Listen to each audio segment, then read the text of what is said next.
Okay, everyone, we've got 7 o'clock. I'd like to welcome everyone to the... Hey, guys. Thank you. We got 7 o'clock. I'd like to call to order the regular meeting of the Lafayette Township Board of Trustees and Fire District, Tuesday, March 3rd at 7 p.m. If I could get a roll call. Belonge? Paroli here. If everyone can stand for the pledge, please. I pledge allegiance To the flag of the United States of America and to the republic for which it stands, one nation, under God, indivisible, with liberty and justice for all.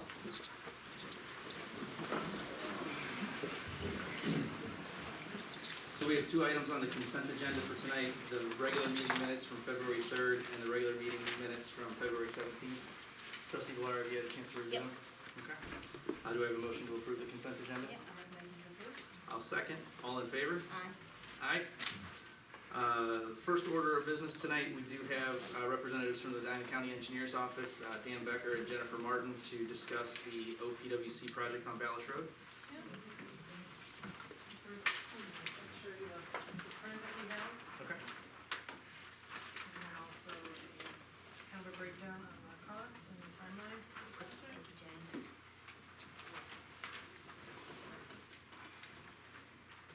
Good evening.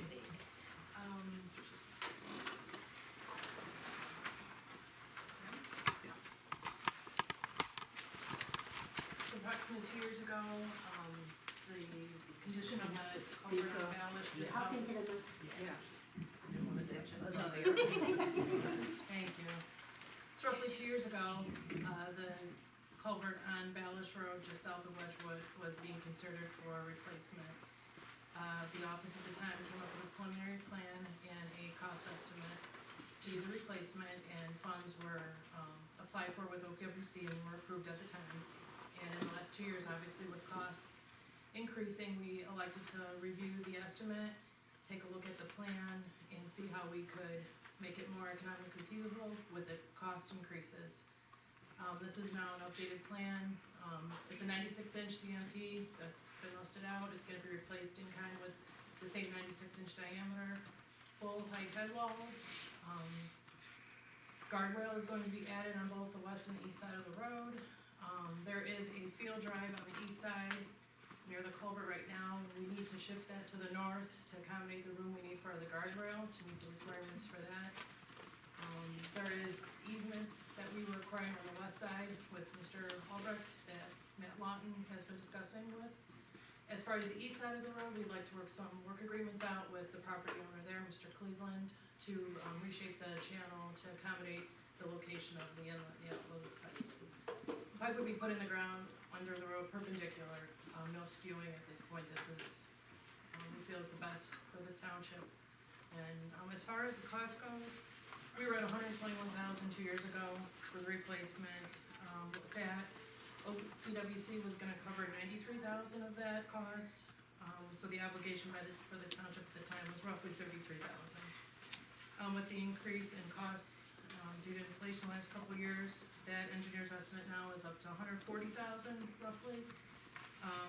The funds don't change, that's still $93,000 from OPWC.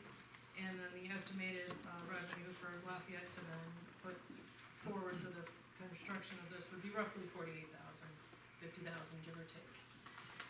Timeline, we'd like to get this moving. The construction season's coming up now. We'd like to, in the next month or so, get this ready out and advertise it for you. That would all be done in-house. We would put it up on Bay Express. We'd get the book put together and prepare it all for the township. Bids would be open about 2.5 weeks later, maybe third week of April roughly. It takes about a month to get contracts signed, reviewed by the prosecutor's office, get it to the contractor after you've obviously approved it and awarded it through your resolution in-house. And then we could anticipate some construction starting in June. Completion date, we'd like to usually go in September, but if you guys would like to consider moving it up or concerned about any kind of school traffic or school buses with that road closure, because you would need a 60-day road closure to have this work completed. So if you have any questions about the design or anything, or any comments? I have a question. What was the 2-year delay? Right away. Right of way, Okay. cost us a lot of money. Yep. It's roughly 19,000 More. more.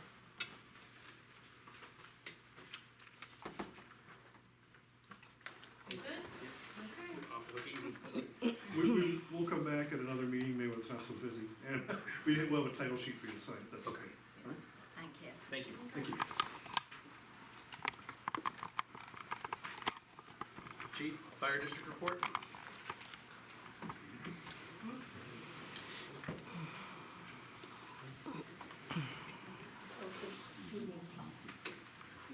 Evening. We had 62 calls in township this past month. 2 were in Chatham, 2 were in the city of Medina, 1 in Lodi, 1 in Hinkley, 42 in Lafayette, 1 in Litchfield, 6 in Chippewa Lake, 4 in Glory Glens, actually 2 in Lodi, I'm sorry. In Westfield Center, we had 1, in North Township, we had 1, total of 62, 41 during the day and 21 at night. Our average turnout time is 2 minutes and 35 seconds, so they're slowing down for some reason, so we're gonna work on that. And then, average on scene time, 6 minutes and 37 seconds. Majority of the calls were EMS, 60%, and the rest were fire and other emergencies. We received mutual aid 3 times, and we gave mutual aid to Westfield once, York, Earhart once, Litchfield once, Chatham once, Medina twice, Hinkley once, and Lodi twice. A couple things we've been doing. The Lions Club Polar Plunge was a great community event on February 14th. Our department was able to conduct ice rescue training during the preparation and event and provided first aid and safety for that day. We've been awarded the EMS training and equipment grant for $3,746.44. It's from the Ohio Division EMS. I included that in my report. We had submitted for the training reimbursement grant in the amount of $3,525, and unfortunately the state ran out of funds for this grant, and I've included that denial letter in this report. So, we've submitted for the fire marshal equipment grant in the amount of $15,000 for 4 sets of turnout gear, and that'll be announced coming in the next month or so. Myself, Assistant Chief Holzman, Lieutenant Tara Powell, Rob Haas, Justin Groseball, and Kelly Parker attended the Winning the Fireground in Brunswick, Ohio on February 5th. Engine 2's pressure sensor was replaced at the beginning of this month due to the pump not holding pressure. And Blake Paul, Ashton Borwick, and Isaiah Helton have submitted their resignations. Most of them have gotten full-time positions. Ashton took a full-time position at Midwest Ambulance.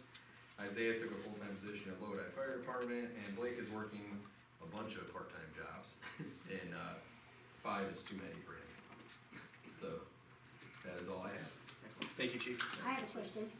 Yes, ma'am. Last meeting that you were here, you mentioned that you received an infrared camera from the Firemen's Association. Yep, that's And correct. that was very nice, and I would like to know if you received any gifts from them this last month.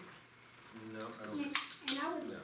and I would like, I'm gonna ask the question every time I'm here, so if you wanna include it in your report, rather than tell us, like, every 3 years what we get. From the Fire Association, Yeah. I include everything they give me in each report. Okay, Yes, every month, if they give us something, then I'll include that in the report for the And one of the things that Chief and I have been working on is formalizing the process a little bit for like a gift acceptance or record keeping process so that that'll be incorporated here in the near future, just to help document that for the public. that is good, thank you.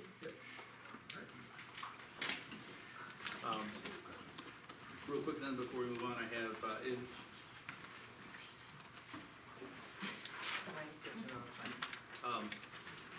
the grant that Chief talked about. I have resolution 2026-13 FD accepting the 2025-2026 P1 training and equipment grant award from the Ohio Division of Emergency Medical Services. So I'd make the motion to approve the resolution.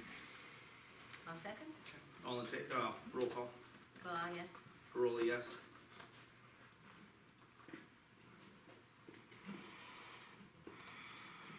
And then I would make the motion to accept the resignations of Isaiah Helton, Blake Paul, and Ashton Borak. I'll second.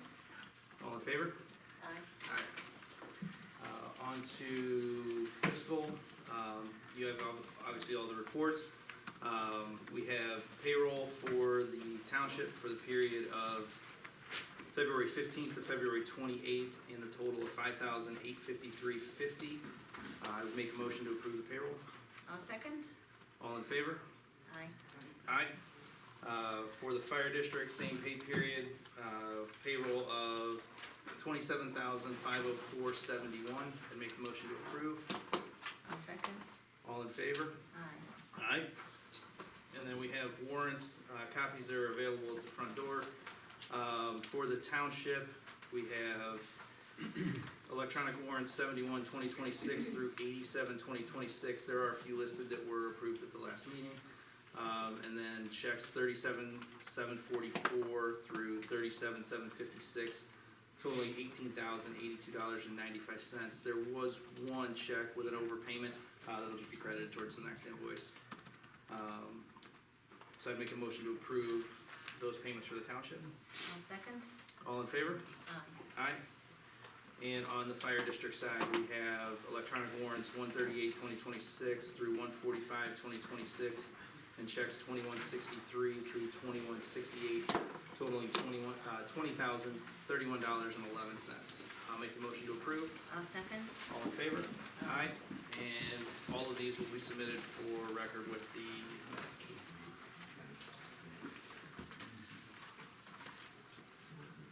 Next up, we have correspondence. We had a couple of facilities use request forms that had come in. What do we got up here? The first one is a request from the Lafayette Township Firefighters Association for use of the, you have the one for the, I got two. Kristen, did you not get the pancake breakfast one in? I just- forwarded it to you this Yeah, morning. Yeah. I- have but a I- copy. I The other wasn't in two the, were printed up here, I wasn't sure if you had the other one, but it's I for, wasn't in the office. what were the dates again? April the 12th, 19th, and 26th, sorry. No, you're right. So the request is for April 12th, 19th, and 26th for 6 a.m. to 4 p.m. The only thing that I would say is, we have a required certifications piece up here that needs to be initialed. I think there was a little bit of confusion. They're all NA. But I would say as long as we get those initialed, I would make a motion to approve the Township Firefighters Association for use for the pancake breakfast. I'll second. All in favor? Aye. Aye. They did submit in their insurance as well, I Yeah. think, which is, Yep. came today. The second request that we have is also from the Firefighters Association. Same issue on the certification point, but it is for their regular monthly meetings every month, the second Wednesday from 7 p.m. to 9:30. Yeah. I'll make a motion to approve that. The only issue that I have here, I think, is, use of, are we gonna wanna consider this room to be open for meetings? Like anybody else in the township, any association, private entity, we've always kind of used the town hall as what's been available to them. Are we gonna change, like, how comfortable you are changing that if other entities wanna use this facility for a meeting room? I think up until now, we've not had anyone inquire We about never- it, have we? We've So, never allowed it. yeah, so I think it makes sense as to why they use it here. I'm happy for them to use it here. I think it's, I can't see any reason, why not, given that that's what's been practiced before. It's a closed building and the doors are locked. Up until that point, there's not a security risk or anything, is there? No, but I mean, if we have another 501c3 or entity that wants to use the building, when we rent out the town hall, we're able to give, a single-use access code for them to be able to use that.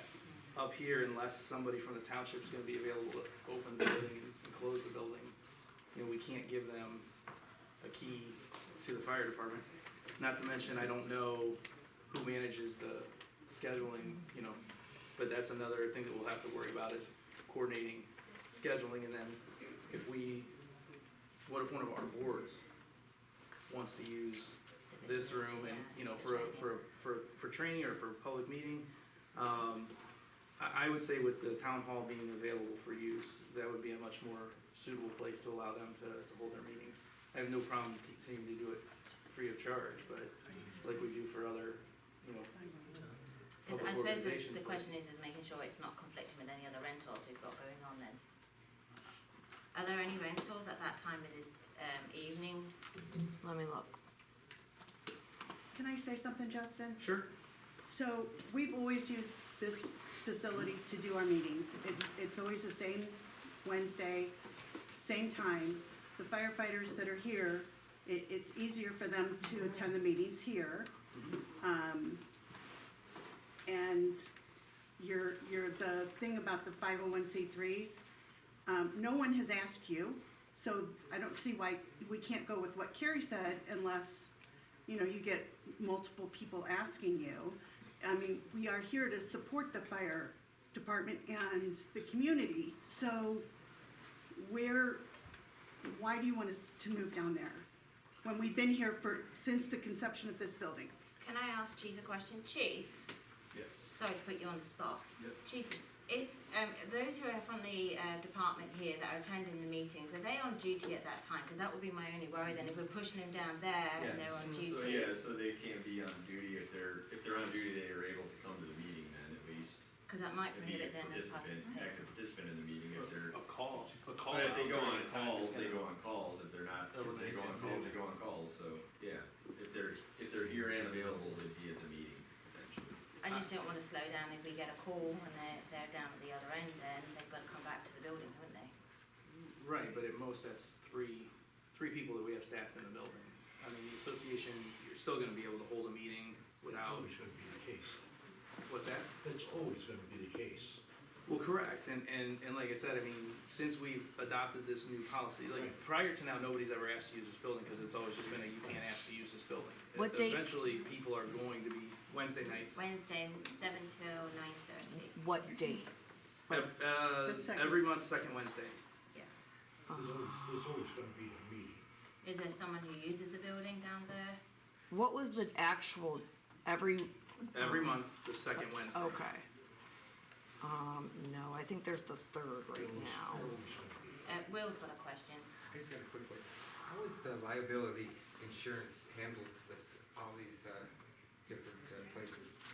Like with the buildings and that? They is that provide, the automatic? organizations provide a certificate of insurance saying that they're covered for whatever happens. So while- you Yes, get that right? correct.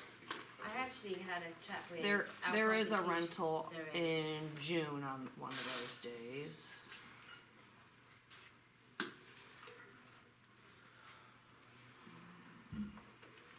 As of right now. As of right now. Just, Is that the only one that you see for the year? Yeah, I'm just checking here. Chief, are you here at every meeting? I try to be, yes.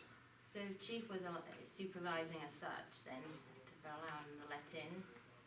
I'm not really overly worried about that piece of it. There are a number of members of the department that have keys to the building that are part of the association. It's more the precedent that it sets for other organizations and that. So, I mean, if there's a conflict, I would say, since we're adjusting to this, you know, my position would be they use the town hall on that one Wednesday where there's a conflict now. You know, we can allow them to use this facility since that one's not available. But the town hall would be set for them, you know, and we can book that permanently going forward. But that's where my position would be on So that. Justin, I have one more thing. Sure. So the precedent that was set, like, from years ago on the deed that says that we have the permission and the statement from the prosecutor saying that we had permission and that it carried over to this building. So you're negating all of that? Is that what you're saying? I'm saying that an agreement that existed a decade before this building existed never considered the use of this building. And the prosecutor also ruled Well, no, that the- it carried with, from that building to this building, is what the prosecutor The- came back and said. The deed agreement, I understand what the prosecutor said, but the deed agreement's very clear. It referred to a specific parcel that doesn't include any buildings Okay, whatsoever. Past The precedent. agreement, Past precedent followed here.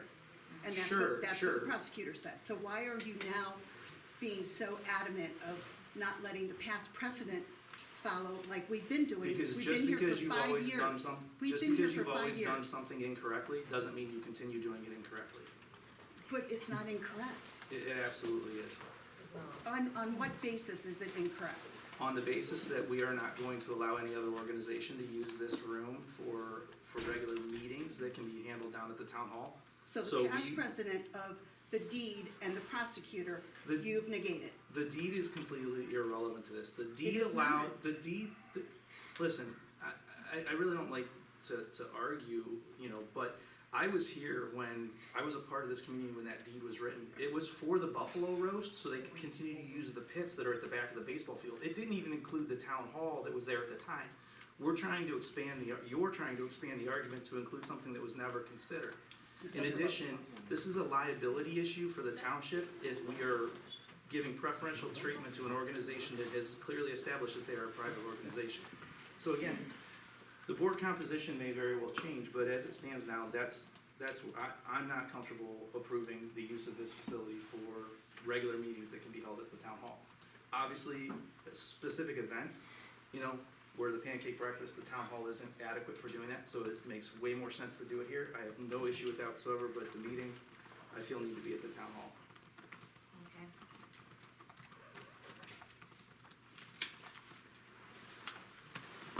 And like I said, for the one where there is a conflict, I have no issue, you know, you said that was for April, June, June, what was the date?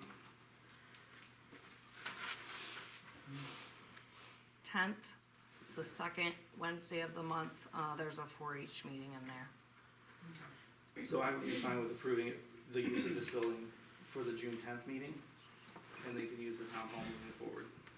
Okay. So I'd make the motion to approve June 10th for the Firefighters Association meeting from 7 to 9:30. I'll second. All in favor? Aye. Aye.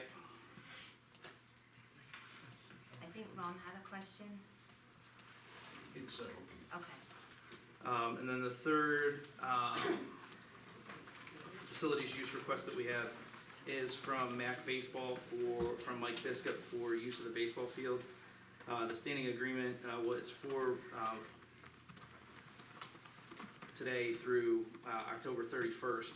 And the agreement with MAC Baseball has always been that they maintain the baseball fields.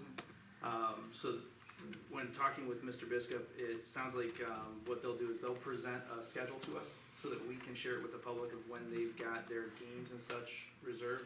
And then that way, the community, if, you know, they want to use the fields in the interim, they'll know when that it's available to them, or if somebody else wants to make a request. He told me there's games literally every single day. Pretty close. Yeah. But that's So, why, you know, yeah, when he he's gonna came in get to that. discuss it, yeah. he's gonna get that schedule so that we can link it on our site or Well, even put it on because there. when they don't have a game, they have practices, Right. so. But they're, you know, if people wanna use them, I know what Mike was saying, Yeah. but, and that's in return for, again, they do all of the maintenance on the fields, we simply mow the grass, they take care of all the infield dirt, you know, leveling everything, lining everything. So I would make a motion to approve MAC Baseball for use of the ball fields. I'll second. On that, Yeah, that's what Dave and I are here for. I'm representing Mike Biscup. okay, Dave is representing the rec division here in Lafayette, or in Cloverleaf. We work together on those, so on that, it will be used between, so it's more than one organization Cloverleaf ultimately that Baseball uses it. and MAC Baseball will be using them together at that point. Okay, So they will be used basically every day, even the weekends. okay. I know Max already submitted their COI, can Cloverleaf Baseball do the same as well? Yeah, absolutely. Okay. Where do I get that from? Or find that? You should have it, like, you probably have it through like your insurance and liability for the organization. Oh, okay, that's what you said. Yeah, yeah, I'm sorry, and Okay, then just get a copy of that to admin You at can Lafayette send- Township. no problem. Yeah, you can send it to me. Excellent, alright, so I have a motion to approve MAC Baseball. I'll second. All in favor? Aye.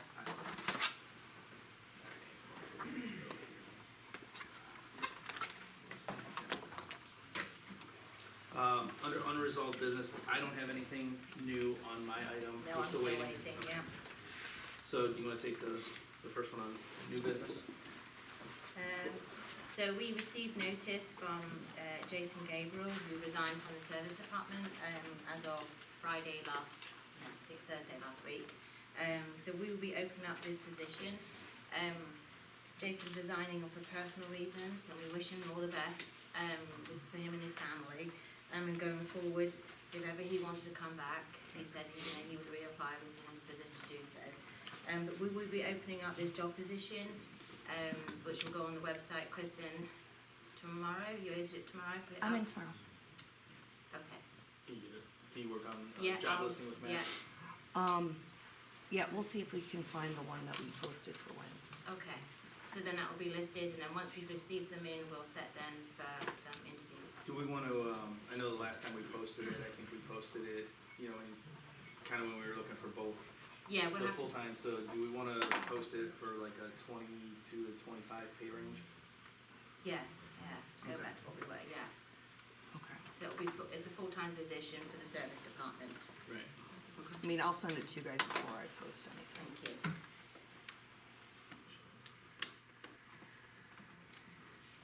The next item up is the health insurance renewal and agent of record change. We did receive the renewal quotes for health insurance for next year. There's about a 4% increase in premium costs. Single plans are going from $615.03 to $640.91. Individual or employee plus spouse, $1351.84 to $1408.72. And full family coverage is going from $1898.60 to $1978.49. Our renewal rates are low compared to state averages. It's a combination of having fewer people on the plan and, you know, a different composition of covered individuals. I assume those are monthly. Correct, those are the monthly premiums. The current plan still is $25 for an individual and $50 for multi-person coverage is what the employee contributes. And it is continuing to keep the deductibles at $5,000 and $10,000. The other thing, both Trustee Villar and I have met with potentially another insurance agent, possibly considering shifting to a different service provider to help us shop for better rates. I don't know where you are on, you know, your thoughts with what you want to do there. I think there are still some questions that I have on costs of transition. Yeah, because I think the fees were considerable, you know, so does it offset it enough to Correct. switch? I think the one conversation I had with the company is we haven't shopped Right. for a while, and given that, so probably a wise thing to think about how we do this going forward, but shopping probably just to make sure we are protecting the employees, we're doing a good plan, but also being fiscally responsible at the same time. I think that's important. I think we should probably consider seeing if, you know, Scott can come to the next meeting, maybe Yeah. answer some of those questions, and then we can make a decision, hopefully with a full board as well. Yeah, Okay. yeah, I'm good with that. The next item is additional monitors for the administration building. Did you get a chance to review the email that Kristen had sent out? Yeah, and we looked at it together actually. Okay. Yeah. So right now, everybody works pretty much off of a laptop, which is fine. It's great for mobility and what have you, but some of the people in the office, sometimes it's nice to have additional real estate on some of those smaller laptops. So we were looking at getting 3 additional like standalone monitors to be able to go with them for both the administrative assistant for our zoning inspector and then also for fiscal officer Ward for when she's trying to deal with all the bank statements and spreadsheets. Did you have any input on? We didn't make a motion for the resignations for the fire department. No, for Is it? Jason. For Jason. Oh, Jason's Gotcha. resignation. Was there one? No, No, you did no. not make one. I'll make the motion to accept Jason's resignation. I'll second. All in favor? Aye. Aye. Thank you, Thank you. Kristen. You're welcome. Sorry. It's okay.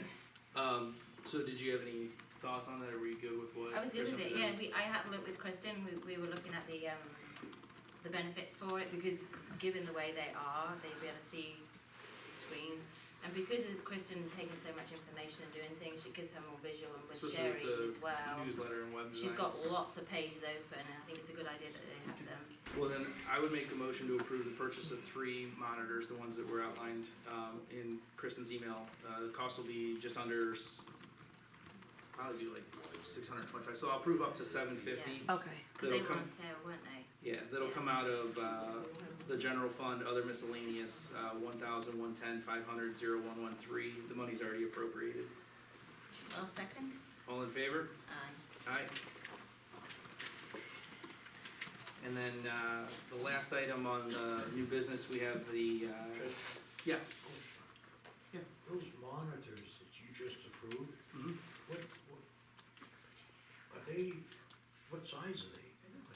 30. They were the bigger sizes, 34 so inch instead of curved getting monitor. 2 smaller monitors, Yeah, it was more price effective to get one large monitor. Cause I used to have two smaller ones, which actually are hand-me-downing to the trustees. But the software that the admin is currently using is from 2002. Oh, Yeah. okay. Oh, I got it, yeah. You're better off with one big screen. Yeah. Yeah, the Right. split screen, It yeah. should Yeah. make them more efficient, especially for, like we were talking about, Kristen does a lot of work with to doing the design on the newsletter, updating the webpage, Right. being able to do that, being able to move back and forth between different things, having the screens up. And these should, last a pretty significant Oh, yeah. amount of time for us functionally, Yeah, cause I'm thinking your docking stations and stuff, and you guys are not even there yet. No, we have, they're all just, there are no desktop computers anymore in the admin So building. everybody plugs in and Yeah. unplugs every day. Yeah. Right. That's just great, yeah. Alright, the CUE-COG Yeah. membership. Do you wanna talk about that, or do you want me to? You can go, I don't win anything. So we were just reviewing, the CUE-COG membership. It's a consortium to help with purchasing, there's 70 public entities that are involved in this, and it helps, they negotiate contract price for salt, fuel, discount on vehicles. They've got a couple other things. We've been a member since 2023. The membership fee is about $250 a year, so it's not a substantial sum of money. But in talking with the treasurer of the association, we purchased our salt through the state contract, so we've never taken advantage of any of the discounts through this program, and haven't been fulfilling our obligation of attending 2 of the 4 meetings that they have every year. So I'm not really sure we're getting the benefit out of it. These organizations are good in theory, and if you're using them, if we were ordering salt through them or fuel, we would be recouping that, but we haven't been doing it to date. And in talking with Matt, Matt Lawton, our service director, it doesn't sound like we're going to be using those anytime soon. And the organization meets out in Stowe, so to send him out to Stowe for meetings, doesn't seem like it's probably in our best interest. So, we just recently got the invoice for this year. I'm not sure we wanna. I know that people might say $250 is not a lot. I think it is when it's taxpayers' money. So I think it'd be a wise thing that we don't go forward with it. Okay. I did speak with Melissa from there, and I asked her what the pricing of salt is at the moment, and theirs is a significant jump in price, so it doesn't really benefit us using them. I think sticking with ODOT, so Right, it would only be a backup to ODOT Yeah. anyway. So yeah, I'm happy not to go forward with it. Okay, so, since it was passed with a resolution, I'll prepare a resolution for the next meeting. I do have one if you want one. Already printed up? Yeah, Alright, what do you got? it's a withdrawal one. Okay.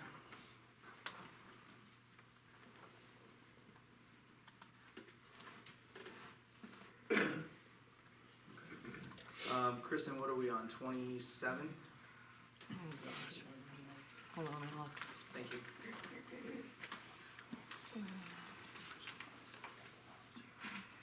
Yes, 27, I believe. Alright, you wanna make a motion? I'll make the motion to withdraw from the contract as a membership with them. With CUE/GOG. That's their name. I will second. All in favour? No, roll call. Roll call, sorry. Paroli, yes. Yes. Alright, and then we have administrative announcements and informational items. The bunny pictures will be April 4th, right here from 10 a.m. till noon. The newsletter, we do still have some ad space available, quarter page and business card ads. Get a hold of Kristen. And Saturday, March 7th, we will have the 2026 budget work session at 9 a.m. right here.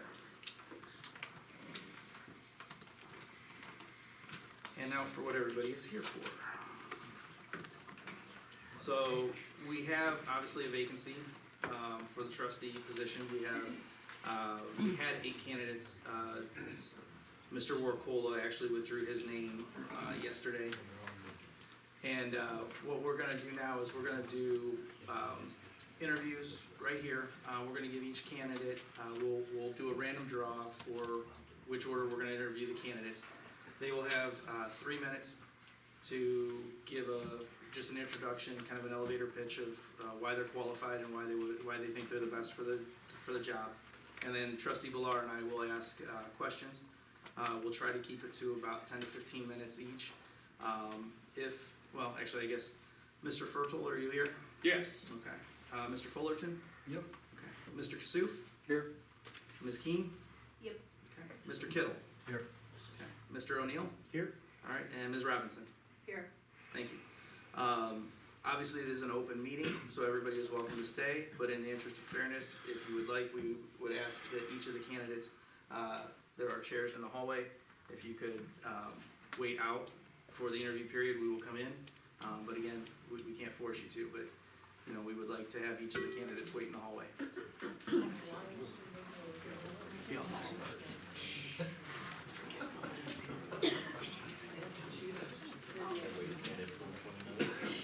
No, we will back there.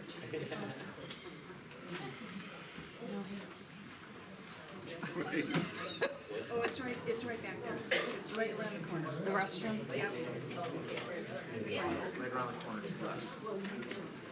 Don't pick me first. It's random. I hear you. No, I don't Well, we can't start without you, so. Wanna go ahead and draw the first? Yep. Yep, I can, yep. Oh, for me? I'm important.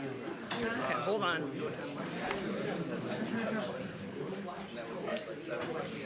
But I don't.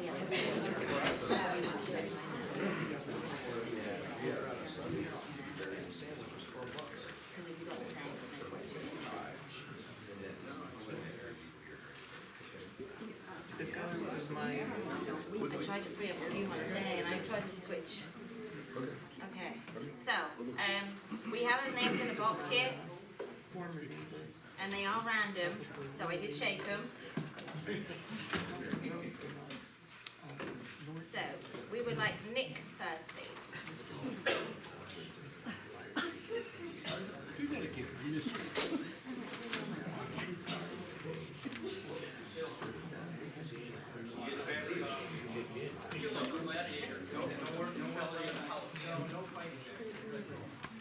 We'll have to send Chief and Mark back here.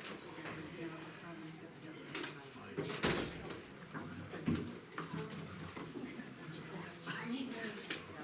we go.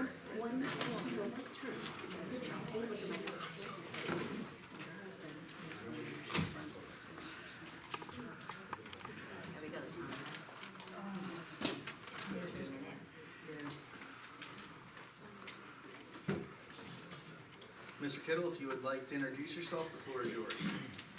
Good evening, trustees and members of the Lafayette Township community. My name is Nicholas Kittle, and I appreciate the opportunity to stand before you. I submitted my letter of interest to be considered for the candidate, the vacant trustee position here in Lafayette Township. I'd like to begin by telling you a little bit about who I am. First and foremost, I'm a man of God. My relationship with God guides me how I live, how I lead, and how I serve. I'm very active in my church, and I lead a Bible study in my home twice a month. Faith has shaped my values, integrity, humility, accountability, and service, and those are the principles that I bring to every role that I fill. I'm married to my incredible wife. Together we have 5 children, and family is very important to me. And like many of you, I want this township to be a safe, responsible, thriving community where our children and grandchildren can grow up. I currently serve as a chairman for the Lafayette Township Zoning Commission. In 2024, former trustee Fullerton, O'Neill, current trustee Paroli unanimously appointed me to the commission. In 2025, I was nominated and confirmed by my peers as chairman for the board. And that's a position that I am honored to hold currently. That experience has given me firsthand knowledge of our township zoning code. It's also given me knowledge of land consideration, land use consideration, and also the careful balance between our preserving our rural character and planning responsibilities for the future. I'm also a farmer. Every morning starts the same way. I get up and feed the cattle on the family farm, and that is farming teaches you discipline, hard work. It also teaches you stewardship and long-term thinking. You learn real quickly in farming if what you do today impacts what you get tomorrow. Professionally, I'm a construction project manager with a custom home builder. My job is to prepare or to come up with a cost to build a home, and I am so part of that is developing a responsible budget, and then managing that project through completion on time and within budget. So in that position, I'm accountable for financial oversight. I'm accountable for delivering results and cost control. And I believe all three of those items are, those daily responsibilities are directly aligns with the fiscal stewardship of a township trustee. Over the past 20 years, I've also had the opportunity and privilege to work for KeyBank and the Cleveland Clinic. At KeyBank, I served as a financial analyst. I was responsible for financial reporting, preparing monthly financial reports, estimating, forecasting annual expenses, and managing budgets for 3 lines of businesses. I also participated in strategic planning and looking 3, 5, and 10 years into the future, and anticipating different growth and expenses and opportunities. And those skills, I believe, also directly translate to township governance, where thoughtful budgeting and long-term planning are essential. At Cleveland Clinic, I served as a project manager where I led teams and coordinated complex initiatives. There, I also ensured objectives were achieved efficiently and effectively. I learned how to bring people together and work towards a shared goal. I share all of this not as a list of accomplishments, but to demonstrate that I have experience in financial management, strategic planning, and leadership, hands-on work, and skills that I believe are all critical for this role. I'm not a smooth talker, as you guys can tell. I'm probably a little nervous up here. I'm not a politician. I'm not a smooth talker. I'm a financial analyst. Finances are important to me. My goal here with this township, if I'm appointed to the position, is to ensure that we have a strong budget, to have a strong strategic plan where we're planning for expenditures out in the future, where we don't have to raise taxes, we don't have to do levies, and that is my main objective, as well as bringing unity to the township. Trustees, I appreciate you allowing me to speak. I thank you for your consideration, and I look forward to serving alongside you and for the residents of Lafayette Township. Thank you. I guess my first question would be, what do you believe are the 3 primary statutory responsibilities of a township trustee under the Ohio Revised Code, and which do you believe requires the most time and oversight? Well, I believe there are a number of different things. The top 3 are probably fiscal responsibility. That's, as I expressed, that's a very important concern of mine. And then providing safety services and highway services. Those are probably the top 3 items. What was the rest of that question? And which do you believe requires the most time and oversight? I would probably say probably budgeting fiscally. You need to come up with a good plan, a good budget, and then, you have to track your costs throughout the year as you have warrants and payroll and everything. You have to make sure that you stay on budget. Thank you. So I have a question then, mine is long as well, sorry Nick. On a three-board member, no single person has the authority to act alone. How do you plan to build a productive professional working relationship with the current trustees to ensure township business moves forward despite any personal or political differences? That's part of who I am. Like I said at the beginning, I'm a man of faith, and I treat people with respect. I've had a relationship with the previous trustees, I've had a relationship with Justin, and you and I have crossed paths several times previously as well. So I don't see any issues with working with anybody on the board, and it's part of my nature to try to get along with others. That doesn't mean just rubber stamping everything and saying yes, yes, yes, yes. But sometimes it requires having conversations that maybe give or take, and I don't foresee that I will always vote in accordance with you guys, and I hope you don't always vote in accordance with me if I receive your appointment. Thank you. My next question is that the township operates on a fixed levy structure and cannot simply raise revenues to match rising costs. How would you approach balancing service expectations with fiscal constraints? So there's a number of things there, and I'm not real fine-tuned with the Lafayette Township budget. I didn't want to really get involved in that when I wasn't running for trustee, because I didn't want to get irritated by how funds were spent. So I just kind of left it at arm's length and trusted that everything was good. As you can't raise, and I understand that, and I agree with that, but as we have development and there's more, like recently we had a couple of the developments down the road that came in, and I believe our tax base is up from what it's been 5 or 7 years ago. There's certain things, I guess you just need to prioritize what's most important and determine, sometimes there's gonna be tough decisions where you might have to cut something, or you find places where you can save $250 here and $250 there, like you guys did with the, whatever that was, a COG thing.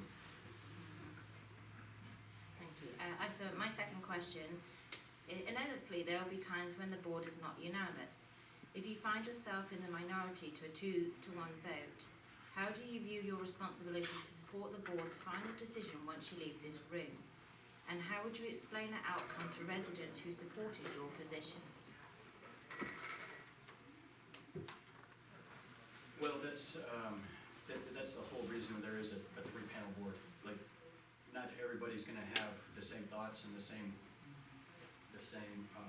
like if we were all the same, then we wouldn't need a 3-panel board, we need just one person can do the job. To support somebody that maybe I voted against that the motion passed, that's just where I need to, I would have to accept that that's what the majority was and go from there. Thank you. Nick, what does accountability look like for a trustee? Accountability is, going back to the financial part, because like I said, that's very important to me. That's having a good solid plan. And I guess planning doesn't just have to be financial. It can be staffing, it can be road maintenance schedules or whatever. But I think it starts with a plan, and then following through with that plan, and then when a resident comes to you and asks you something, you gotta follow through. You can't just listen to them. If you say that you're gonna do something about something, you need to follow through. That's accountability. Thank you. So, in your view, what is the single most pressing concern facing our township residents today? And as a trustee, how would you prioritise taxpayers' resources to address it?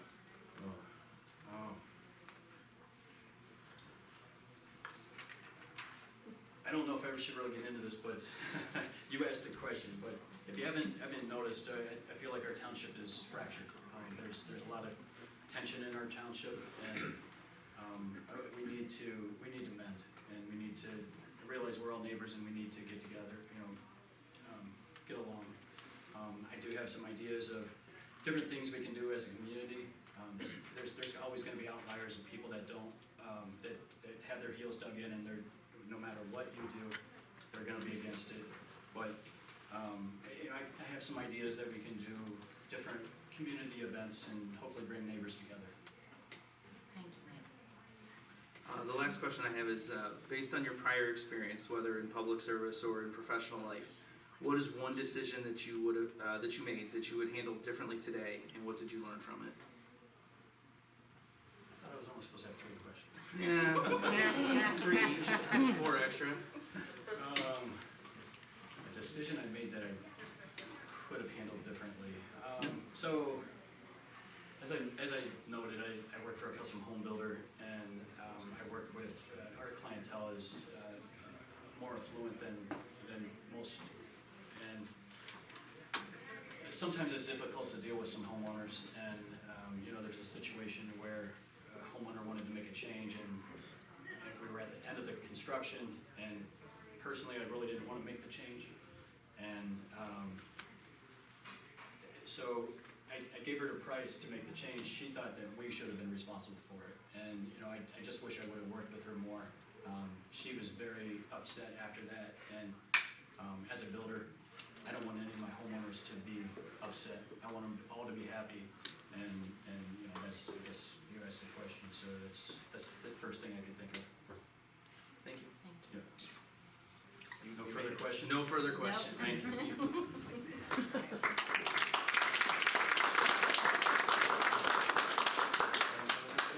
Okay, next person. Ty Fullerton.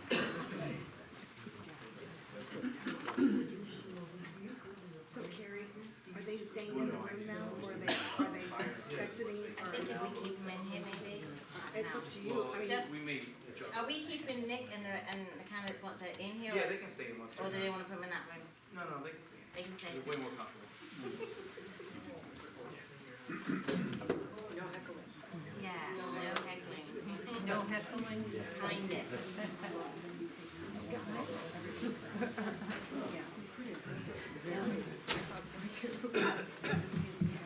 Mr. Fullerton, again, thank you for applying. If you would like, take the first 3 to 5 minutes to go ahead and introduce yourself and make your case. I might not need that much time. Okay. Ty Fullerton, 7450 Spencer Lake Road, lived in the township, I think over 10 years now. Born and raised in Medina, and been most of my adult life, I was in the construction industry. I did serve in the U.S. Air Force abroad, and but my wife Jo and I moved out here to Lafayette to create our own homestead. So we have pigs and chickens and sheep, and we have baby lambs this year for 4-H for our first time. So granddaughter's really excited about that. Started my own business over 15 years ago, selling safety supplies. We've done real well with that. My daughter works for me, and that's very enjoyable. Obviously, you guys know I was a trustee for 4 years, very honored to have served my community. I would still continue to do that if chosen. I would obviously work with the board to make decisions and for whatever's the best for the township. So whatever that looks like, I don't know, but certainly willing to work with the board on tough decisions, small decisions, whatever. So, and that's why I'm here. All right, thank you. First question I have is, what do you believe are the 3 primary statutory responsibilities of a township trustee under the Ohio Revised Code, and which do you believe requires the most time and oversight? Statutorily, I mean, you got, ethics for sure. You gotta be honest and forthcoming and transparent for sure. sunshine, laws you have to follow. Of course, you certainly don't wanna do that, that's why we have open meetings, so we can do all our discussions, so that all the neighbors can, continue to watch. That's very important, and, honestly, I think those are the two that are actually the most important, that do, require some thought and, importance. Thank you. So on a three-member board, no single person has the authority to act alone. How do you plan to build a productive professional working relationship with the current trustees to ensure township business moves forward despite any personal or political differences? Yeah, absolutely, and that's why I like township government, because it takes three. Unfortunately, we're at two right now, and that's okay, we'll get through that hurdle. But yes, absolutely, and I think all trustees, I think the community likes three different people on the board, from different upbringings, different lines of work, thought processes, and it makes it more round. You know, when you're representing 6,000 people, and we don't all think alike, so, you just gotta be upfront and honest, and, very respectful to the other board members, and, try to get your point across, and if you don't win that decision, if you're the odd person out, then, you know, you still have to, back the board. The township operates on a fixed levy structure and cannot simply raise revenue to match rising costs. How would you approach balancing service expectations with fiscal constraints? Well, we have been doing that, just like today, the county came in with the OPWC, I remember, applying for that one. It wasn't as big as the Ryan Road one we had years back, but you certainly wanna make sure that you're able to get grants. The service director, I have actually talked with Matt, since, you guys hired him, he's a good guy. I think he'll do a great job, but, always continuously keep updating, the list of roads that need work. And you might, you know, next year, number 3 might end up being number 1, you don't know, but I mean, you always continuously have to, stay on top of that. And, get them done a little bit earlier than a little bit later, because then that will save you money. Inevitably, there are times when the board is not unanimous. If you find yourself in the minority of a 2-to-1 vote, how do you view your responsibility to provide the board's final decision once you leave this room? And how would you explain this outcome to residents who supported your position? You have to respect the board, that's why we have 3, and it was a great idea 200 years ago when they came up with 3, so, whatever the decision is, and no one likes to be the odd person out, no one likes to lose, but it is what it is, so it's about, the majority, and it's for the community, and better back to the board. What does accountability look like for a trustee? Accountability is a lot. I don't wanna say it's everything, but it is a lot. You know, you're responsible for everything that has to do with the township, so, I mean, you say you're gonna do something, then you better darn well do it. If it takes extra hours or extra effort, then you need to get the job done. It's very important. In your view, what is the single most pressing concern facing our township residents today? And as a trustee, how would you prioritize taxpayers' resources to address this? What was the second half here? How would you prioritize taxpayers' resources to address it? I don't know that there's anything super huge right now. I would definitely wanna make sure that we stay up on roads for sure. And then with the vehicles, I know I think we did receive that new one that we ordered. We need to start looking for another one, and plan ahead and try to get the price right. But you need extra time to do that. You can't just do it overnight, or you're gonna overspend. And then I know darn well that the fire department's gonna need some vehicles too, so, that's where being fiscally responsible and planning ahead, will create success.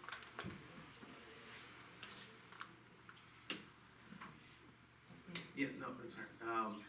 what would you approach differently if appointed again? And how would your prior experience improve your effectiveness?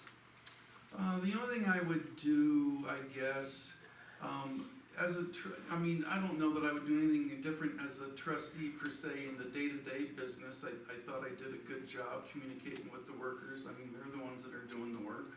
We're just overseeing them. So I don't know that I would do a whole lot different physically as a trustee for everyday duties, but I would probably, hindsight, taking the high road from, you know, all the naysayers and all the false accusations, you know, I chose to take the high road and not banter back and forth with that stupid crap as far as I'm concerned. But, yeah, I would probably address those a little bit more. Thank you. Thank you. That's it? Yeah. Yeah. That was the fastest 15 minutes.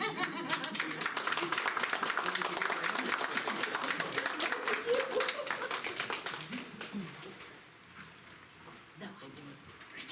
Okay, next person. Robin Robinson.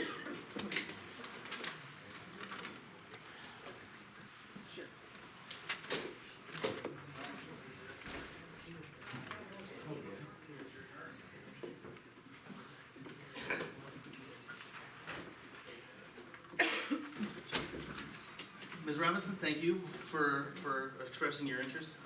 If you would like to go ahead and take the next 3 to 5 minutes to introduce yourself and kind of give your spiel. Yeah. My name is Robin Robinson. Some of you know me as a neighbor. Some of you know me as the business owner of the Bucket List, or the Seville Salons, or being in Medina County for over 20, being in Lafayette Township for over 20 years, Medina County all my life. Some of you know probably my family members, some of the baby of 9. Rita owns Aunt Ree's Vacation Kennels. My sister Mary owns Fancy Paws. Those are the 2 that I am helping out at this time. First off, I am a wife first, and I am a mother of a 27-year-old. So we have an empty house. So I am asking to have a seat at the board to be able to fulfill a dream of mine, as my mom was a trustee for Westfield before she passed, and my dad was a driver for Yellow Freight. So my experience from law enforcement to business owner to just being a resident, I'm asking for a seat at the table for everyone's voice. Thank you. All right. Well, then we'll start with some questions. What do you believe are the 3 primary statutory responsibilities of a township trustee under the Ohio Revised Code, and which do you believe require the most time and oversight? Most importantly, the 3 would be your roads budget and financial budget and roads. I just read it. I'm nervous, I apologize. To me, most important is what the community as far as financial. So that would be the first 3, but most importantly is what the community wants and how we can budget and be more friendly tax-wise for them. On a 3-member board, no single person has the authority to act alone. How do you plan to build a productive, professional working relationship with the current trustees to ensure township business moves forward despite any personal or political differences? I think being someone that has not been in a political position gives me a new set of eyes, for one, but most importantly is listening to our bosses, the community, knowing what they want would drive me and my sense of how we need to proceed. So it's not a bias of myself, it's what the constituents would want me to do. And I think that's what this board is doing. The township operates on a fixed levy structure and cannot simply raise revenue to match rising costs. How would you approach balancing service expectations with fiscal constraints? That's a good question. Fiscal constraints. Well, it's of course dot your i's, crossing your t's, and watch your spending. at the end of the day, we have a budget. We have levies and that we have passed. Just being very conservative of our financials, which we have the funds that come in that take care of it. We gotta make sure we save what we can and have it in the right accounts, directive for just in case, like the culvert situation, that it can be fulfilled. But being conservative of how we're spending over just wanting to spend or purchase something. Inevitably, there will be times when the board is not unanimous. If you find yourself in a minority of a 2-1 vote, how do you view your responsibility to support the board's final decision once you leave the room? And how would you explain the outcome to residents who supported your position? Well, I think the constituents are going to tell us, they're gonna tell us how they want or how they feel about something, but keeping the fiscal in mind and keeping us moving forward, we have to come to agreement. I may not like the agreement, I may not like how we came to that, but if 3 of us can come to a conclusion together, all 3 of us will have that to be able to discuss with the people that hire us. If it goes my way and maybe not with someone else, I think at the end of the decision, it has to be all 3 of us. And I think that's what makes us move forward unified together. And our disagreements would be in a bad situation, having that conversation, without just agreeing to something, just because we're in a meeting, have that continued conversation, until we do agree. What does accountability look like for a trustee?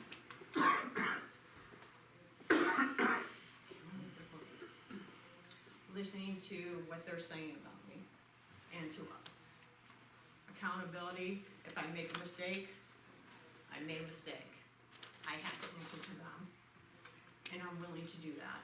I'm willing to listen and take criticism and move forward and improve myself if I want to be elected by them in a 1.5 years, 2 years. Accountability is being honest with everyone. In your view, what is the single most pressing concern facing our township residents today? And as a trustee, how would you prioritise taxpayers' resources to address this? This is an easy one for me, it would cost nothing, is unity. I try to stay off internet. I hate drama. Oh, they're so cute. I do read internet and some versions of the internet, but it's reading the views of everyone. I come in unbiased. It doesn't cost anything to have peace and be unified. We're all in this township together. We may not like each other's decisions. As a trustee, I'll be accountable for that. But as your neighbor, I'm also accountable for that. So I think unity is the biggest thing that is dividing us right now. Based on your prior experience, whether in public office or in your personal life, or professional life, what is one decision you've made that you would handle differently today, and what did you learn from that situation?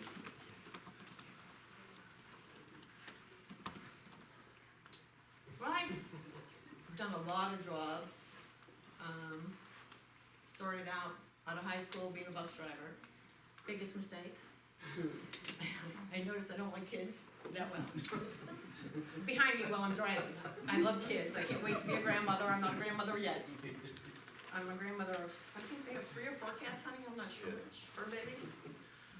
From that, I went into law enforcement. That was a huge change. That's where I grounded myself from a lifestyle change I had. Loved it. I loved working with community. Then I met my husband.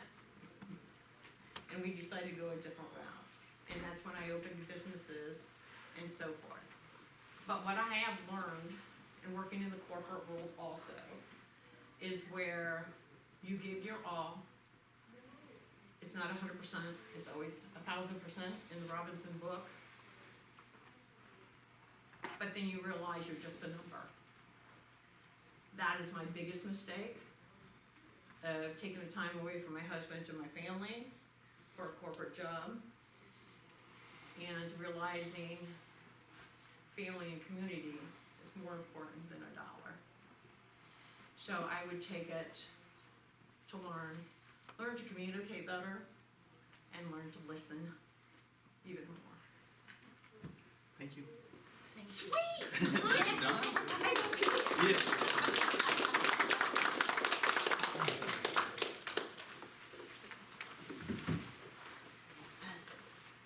Robert.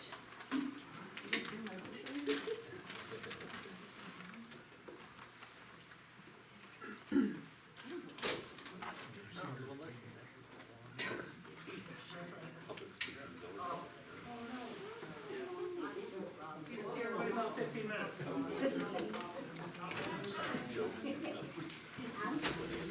Mr. Fertile, thank you for applying and expressing your interest. The floor is yours for the next 3 to 5 minutes if you would like to introduce yourself and tell us why you should be the next trustee.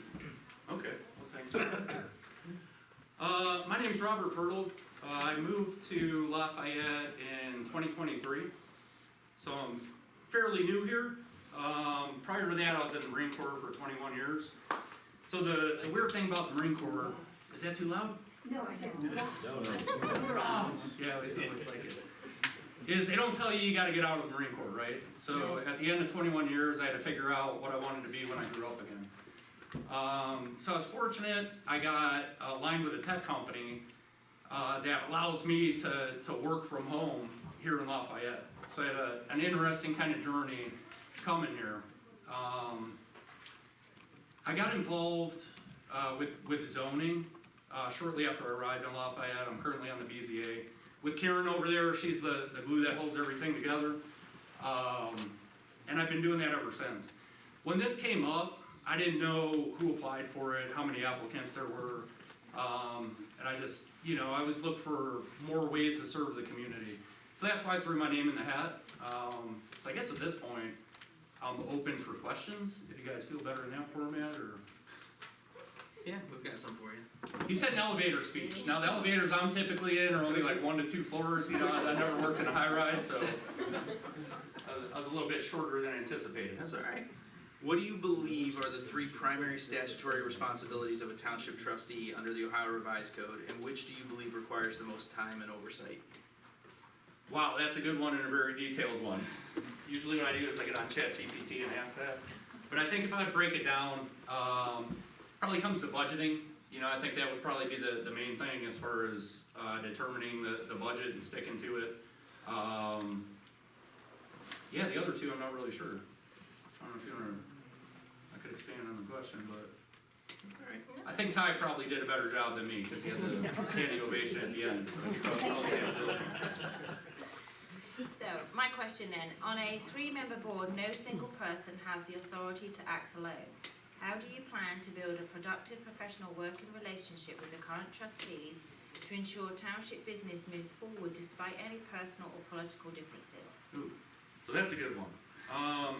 What it comes down to is like professional relationship building, right? So in the Marine Corps, one of the things I did like public work projects. I was an infantry guy. So when you go and you're like support stabilization operations in Iraq, you're not an infantry guy. Like the war kind of boils down a little bit and they're like, go figure it out. So one of the things I would do is public works projects, build schools, roads, medical facilities, things like that. I'd oversee the budget and I work with the local sheikhs.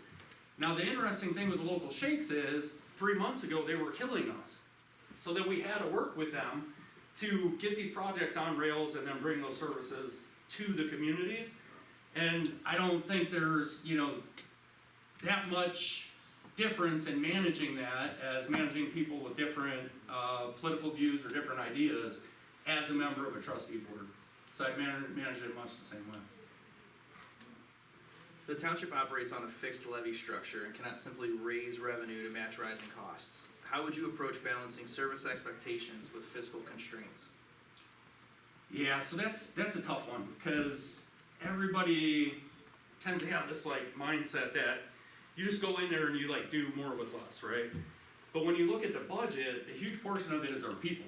You know, it goes into paying our firefighters, our Karens that like we can't live without, you know, like I don't know what I'd do without Karen. And that's a very tricky thing to navigate. So then when you really look at it, the facilities, the material, all that other stuff is really only 20%-ish. You know, so then it's that 20% that you really have to optimize. And you can put all your heart and soul into optimizing that, but then what it means for the taxpayer is like, hey, here's $5 back, you know, after all the efforts, you know, so it's hard to do that, but I think the key point there is understanding the costs, look for the optimization, and then try to pull the money from other places, you know, other people's money. That's kind of the OPM thing, like, hey, what is available out there? What can we pull in?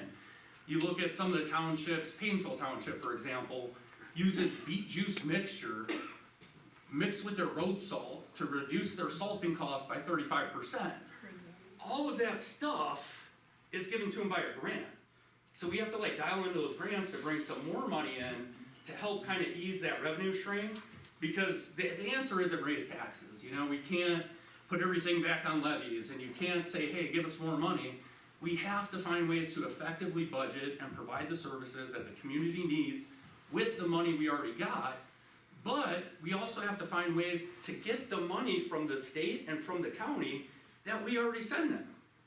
So that's my take on the budgeting and how we balance it and get more fiscal, I don't know if you call it responsibility or efficiency. Eventually, there'll be times when the board is not unanimous. You find yourself in a minority of a 2-1 vote. How do you view your responsibility to support the board's final decision once you leave this room? And how would you explain the outcome to the residents who supported your position? Yes, I mean, it comes back to a lot of things. You know, you see it in business. I just had a very heated debate with my boss this past week on the direction we should go for a new offer at work. Completely disagreed with him. We had it out, final decision was made. Guess what, I lost? The decision's made. At that point, you have to take it and move on. Folks are always gonna have a problem when they're on the losing end of the argument. Doesn't matter if you're a constituent supporting a candidate's position, or if you're the candidate that has that position. It's just, it comes back to mutual respect, decency, and professionalism, that when a decision is made through the proper channels and utilizing the proper procedures, it's a decision. Case in point with that, there's a lot of us here that may not agree with trustees appointing a third trustee, right? But that is the process. That is what the law says, and that's what we have to abide by. Regardless what our personal feelings are, that's the law. And I think that applies to the situation you're speaking of. What does accountability look like for a trustee? Yeah, so accountability, that's a tough one, right? So it's about being called out, and I hate to use a word to define a word, but being accountable for what you do. It's not just making your decision, but it's expressing the reasons why you made that decision to the people that are affected by it. That's partnered with transparency. You know, like, hey, this is, you know, what I'm doing, this is how I voted, this is how I intend to vote, and making that information available, but not only making the information available, but also being able to provide the background and the thought process of reaching that decision, how you came to that decision and conclusion. In your view, what is the single most pressing concern facing our township residents today? And as a trustee, how would you prioritise taxpayers' resources to address this? Oh, that's another tough one, because there's a bunch of them. I think the main thing, let me back up. So when we're looking at a township, there's only so much that a trustee can do. We can't solve the world problems. You know, I can't provide you with health care. I can't you know, get rid of your property taxes. There's things that we can't do as a trustee, so we have to look at the things that we can do. And that's what I call brilliance in the basics, right? So things we can do to be responsible with money. Pay our bills on time. That's one of the biggest things across Ohio right now, is late bills that are paid by municipalities. It's costing tons of money across the state. And that's like brilliance in the basics. So it's the planning, but not just the planning, but the execution of the fiscal policies and budget, I think is the most responsible thing that I can do as a trustee. Paired with what I already stated as far as efficiencies, you know, with OPM, other people's money, finding things that we can bring in, and properly budget and managing the budget. Based on your prior experience, whether in public service or in your professional life, what is one decision you've made that you would handle differently today, and what did it teach you? So this is the one where I'm supposed to be like, it was a bad decision, but it was actually a good decision, made me a better human. Yeah, so that's always a tricky one.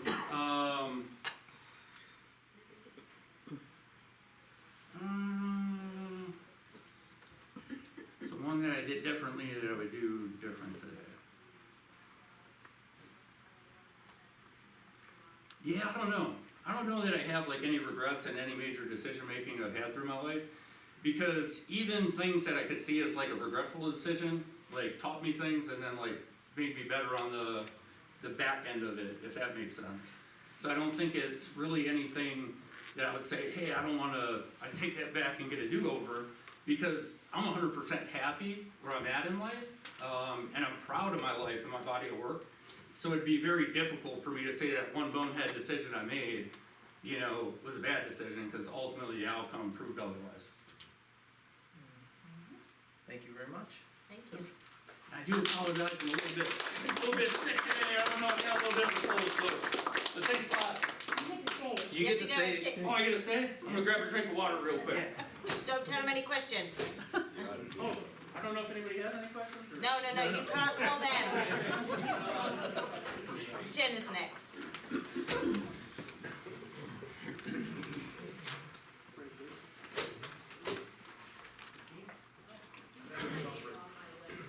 No, you got the early agenda, I fixed it on the one that's after that. Thanks, I was super offended. Just so you know, he went in and told me all the answers. All of them. No, I'm just kidding. Ms. Keen, thank you for applying. The floor is yours for the next 3 to 5 minutes if you would like. Okay, it doesn't take me that long. Good evening, guys. My name is Jenna Keen, spelled with 2 E's, depending on which agenda you got. 5-year resident of Lafayette Township, retired air traffic controller, and most importantly, a wife and homeschool mom. So that's what I do, and that's kind of my current role. In our township, I want to foster a sense of small town pride. I feel like that is kind of one of the most important things. It's originally why I moved out to Lafayette Township. It's originally, well, it's still why we call it home, you know, between our chickens, our ducks, our guineas, our dogs and our goats. It's nice to just be in a very small town, and I hope we can continue that. I would also like to foster a sense of loyalty, integrity, and fiscal responsibility if it came to this position. And I think part of that means balancing services with balancing taxpayer money. I know that one of the big hot topic issues, and I think I even heard Justin talk about it, is there's the petition to abolish property taxes and how we handle that and how we move forward and how we keep our services and how we basically try to find a way to reduce taxpayers' burden. I think that's important. I would like to create an idyllic community where we band together to care for our neighbors in need and to make sure no one goes without. One of why that means so much to me is, you know, recently, over the last year, we've all seen the government shutdowns that have affected many people in our own communities, people in surrounding communities. And one of the things that I figured out is just how quickly people, including our next door neighbors, people that we've never met, people that we know, are probably living paycheck to paycheck, and the minute you miss that paycheck, whether you're a federal employee, federal contractor, you are now looking for, how am I gonna feed myself, how am I gonna pay my bills? And I tried to step up during that time by doing different things and doing community outreach, and I've found a lot of enjoyment out of that, and I realized just how much there is a need for that. And the one thing that I think is important and missing today, pretty much from everybody, including me, is the being there for your neighbor and supporting your neighbor, and I don't think we have enough of that, so I would love to bring that here. I would like to just see a picturesque town where we all get along. I know that's always the dream, but that's why I decided to run. So, thank you for your consideration. So we'll start with some questions. Sure. What do you believe are the 3 primary statutory responsibilities of a township trustee under the Ohio Revised Code, and which do you believe requires the most time and oversight? Okay, so I'm a newbie, so forgive me, I don't have all the jargon down, but one of the things that I talked about is trying to find a way to balance services with, balancing taxpayer money, because I think it's important to consider all of those things.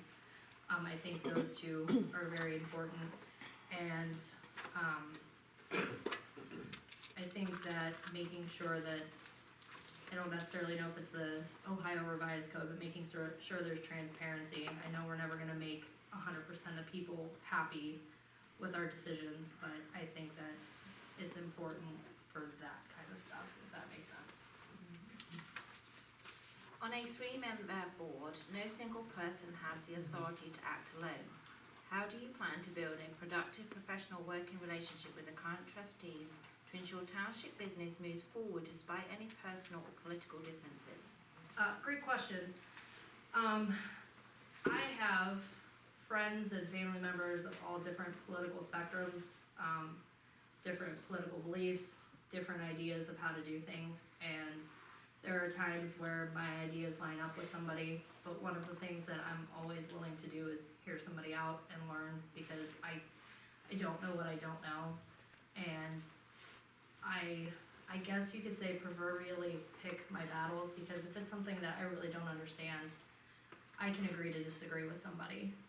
But if it's something that's important, I can state my opinion respectfully and be firm on that. And I think it's important I actually greatly think it's important to not completely agree with your partners in your board of trustees or whomever it is, because if everybody just agrees with everything and there's never any different ideas, then I don't know, you might find yourself in a cult. Sorry to say it, but you're not, nobody's going to agree 100% of the time, and nor should you, and I think that's what moves things forward, and getting along with people and accepting different ideas and fostering those ideas is important. So I would hope that if I got the position, we wouldn't always necessarily agree and have different ideas. So the township operates on a fixed levy structure and cannot simply raise revenue to match rising costs. How would you approach balancing service expectations with fiscal constraints? It's a great question. I would like to look at things. I think things that are important in this township are obviously the fire department. It's kind of essential. I think having a police department and having those services are super important. And I think that finding ways to make sure that we prioritize the services to the community and prioritize the community is important, with understanding where the needs are versus the wants and desires, and basically, again, prioritizing was just my favorite word in that sentence. Inevitably, there'll be times when the board is not unanimous. If you find yourself in the minority of a 2-1 vote, how do you view your responsibility to support the board's final decision once you leave the room? And how would you explain the outcome to the residents who supported your position? That it's okay to disagree, and that both of the people up there had different ideas and they're doing what they think is the best job for the community, and whether my idea was the best one or not, I think there's a way to, like, you know, there's not just one way to skin a cat, and I think it's all about being respectful and walking away understanding that difference of opinion makes the world go round, and that this isn't gonna be the end of the world. And sometimes we might get things right, sometimes we might get things wrong, and at this time, I just wasn't right. And it's okay to move forward and not be angry about it. There's no need to be angry and rude and frustrated over it. You move on to the next thing. What does accountability look like for a trustee? What does it, that's a great question.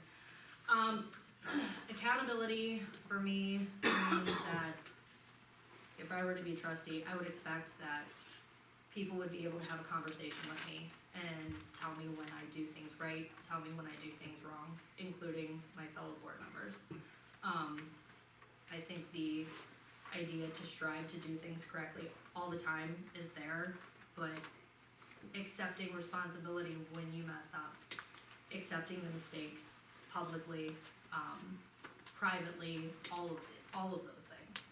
But I think, first and foremost is being able to accept when you mess up and not be angry about it and not be frustrated about it and just move on without dramatic entertainings. In your view, what is the single most pressing concern facing our township residents today? And as a trustee, how would you prioritise taxpayers' resources to address this? I think one of the things that I see is gonna be a priority or a pressing issue is the idea of whether the abolishment of property taxes happen. And if they do, how do we handle that? Cause it's gonna be a big issue, you know, and it might pass. It's looking like it might pass. So how do we handle that? How do we move forward? You know, come together, figure out our responsibility and figure out our best way to handle that, cause it's gonna be here whether we want it to or not. And, if it doesn't, one of the things that I would like to do is see how we can possibly reduce the taxpayer burden, cause I do know that we're one of the higher tax rates in Medina County. So I would like to see if we can find a way to get that down. Again, still maintaining services, I don't wanna lose the quality of services we have in Lafayette Township, and respect the taxpayer's wallet, because that's who's paying for it, and I'm a taxpayer too, so I get it. Based on your prior experience, whether in public service or in your professional life, what is one decision you've made that you would handle differently today, and what did you learn from it?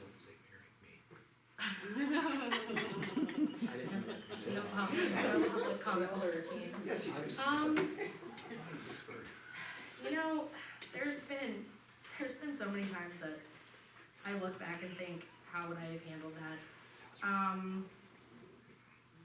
So, I think I used to be a professor at Kent State, and when COVID happened, my department was one that lowered enrollment, and I was asked to take a part-time position, and at that time, I just didn't think it was gonna be financially a good decision, because I am the type of person, and they knew, I'll put in full-time effort even for part-time pay. So that's great part. Also, bad part is because I'll put in everything. And I chose to find a different job. And the one thing is I miss my students, I miss teaching, I miss all of that. So if I could do it over again, I probably would have stayed part-time. And I've worked both in private and public sector, so, it's been interesting. Thank you. Thank you.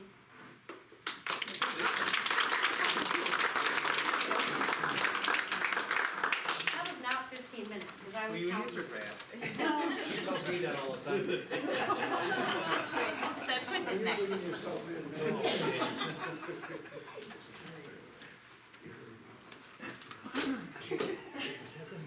Yes. You did refer that to everybody.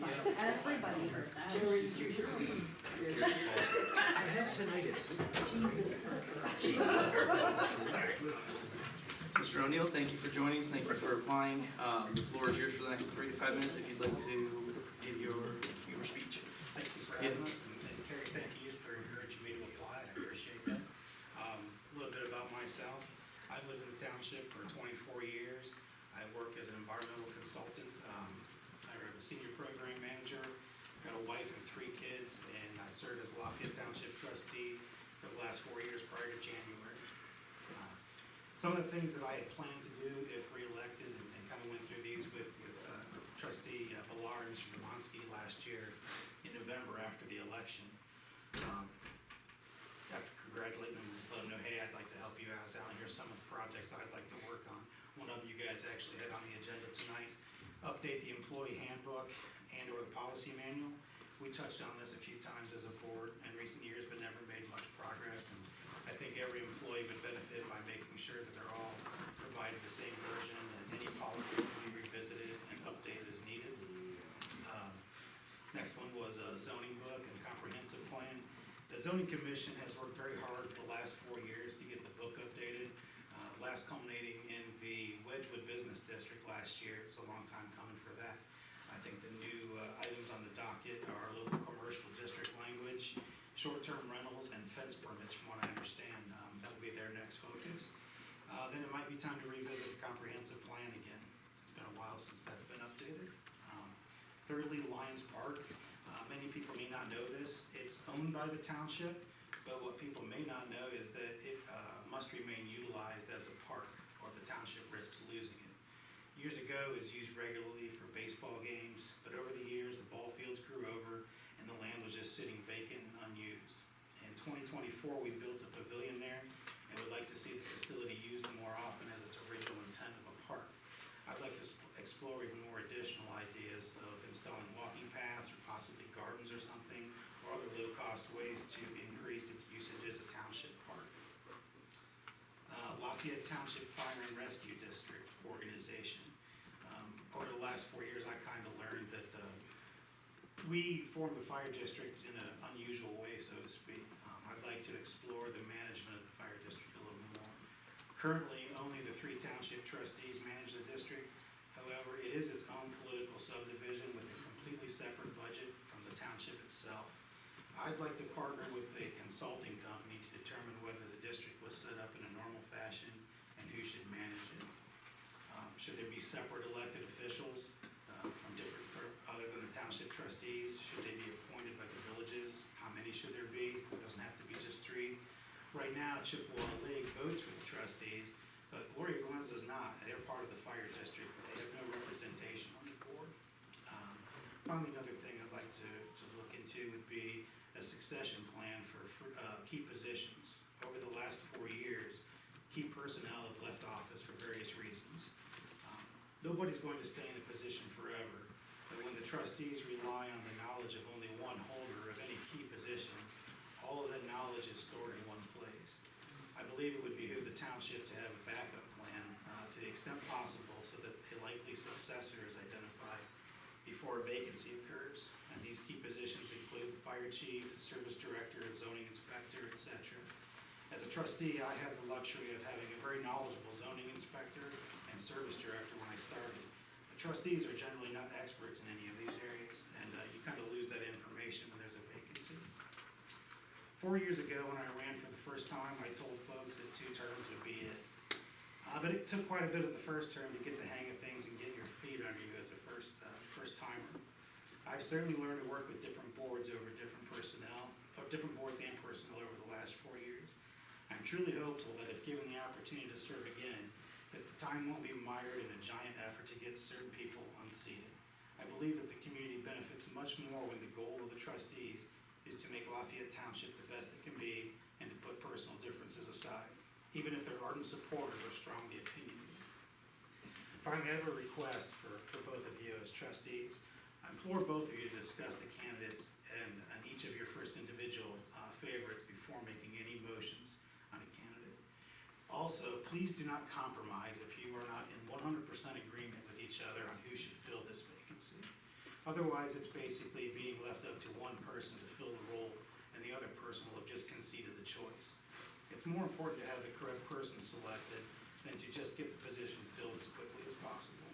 A two-person board can still operate for quite some time, as critical votes on services can still be made and motions or resolutions passed with two officials.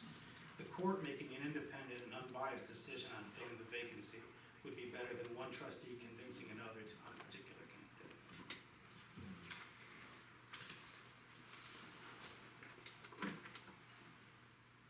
I don't want to cut you off here. No, Okay, all right.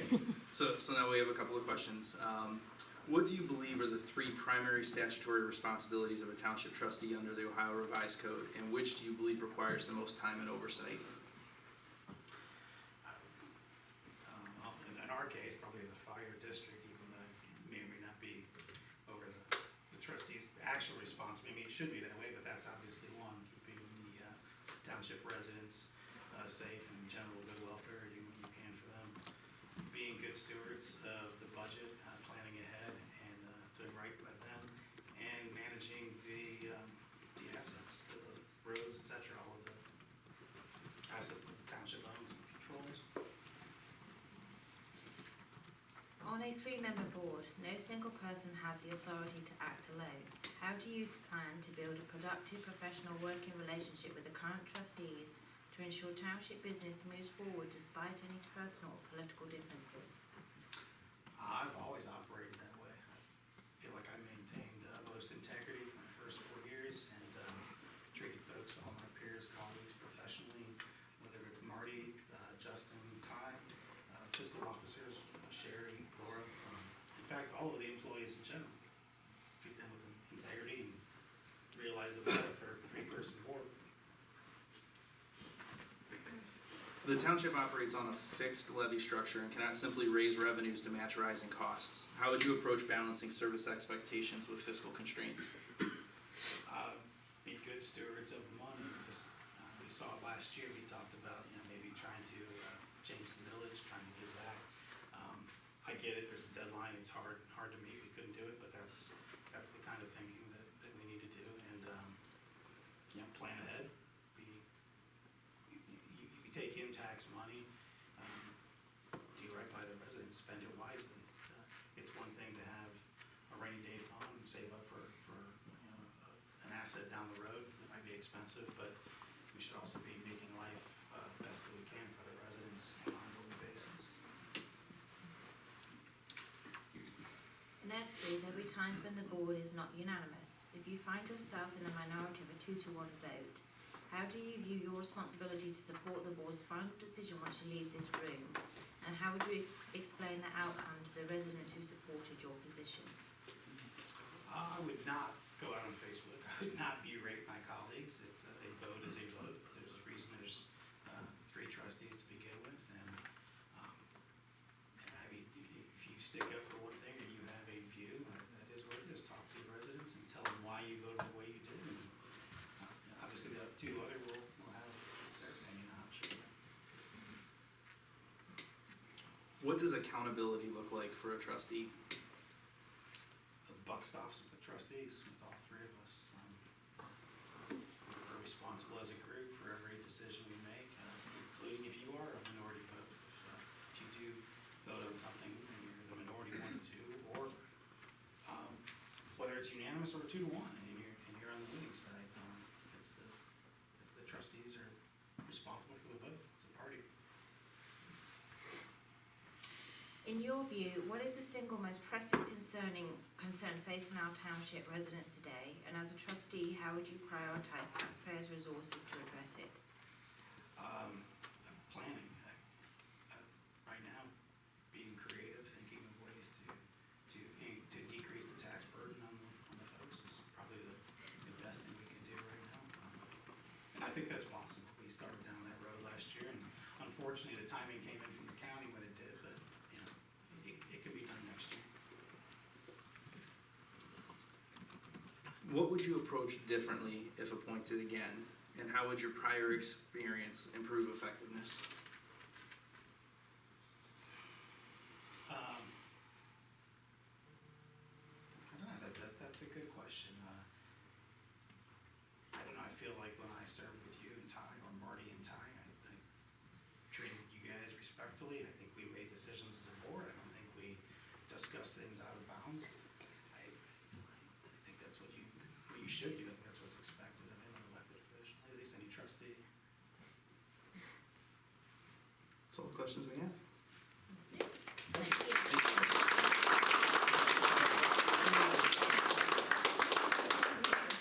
Last one, Tim.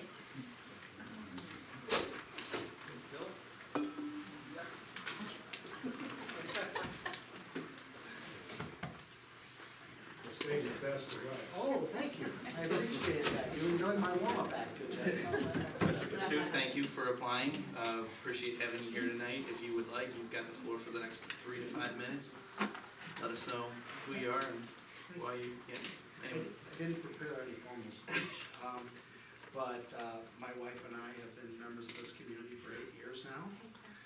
We started our own little family farm on Lafayette Road. I have represented this community in the zoning commission as well as assistant zoning inspector over the last 4 years, when that job existed. I work full-time for Medina County. I'm a deputy auditor in the auditor's office. I have been a seated representative of the Board of Revision, and I do a lot of the background work for them as well. Let's see. What else? Oh, I'm 27 years as a real estate professional in Medina County. So I've got that going. This will be 28 years in July. Really looking forward to contributing more towards this community as a trustee. Well, then we'll start with some questions. What do you believe are the 3 primary statutory responsibilities of a township trustee under the Ohio Revised Code, and which do you believe requires the most time and oversight?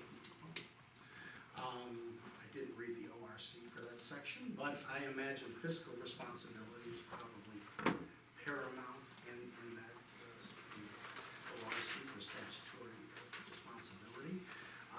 Day-to-day management of the township resources, as well as direction for the future of the township, and, in my opinion, participation of the community in, and informed consent with the community for future decisions. On a 3-member board, no single person has the authority to act alone. How do you plan to build a productive professional working relationship with the current trustees to ensure township business moves forward despite any personal or political differences? Well, we absolutely need to set aside any political and personal differences and work for the common good of our constituency.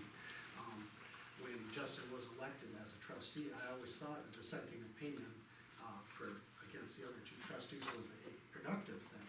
That, you don't always have to agree as a board, but, you move in that right direction with a plurality of votes together, so that you can do the best you can for the community.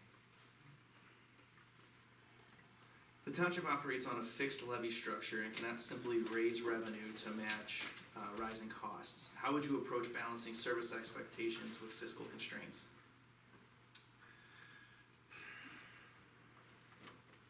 That's a tough question.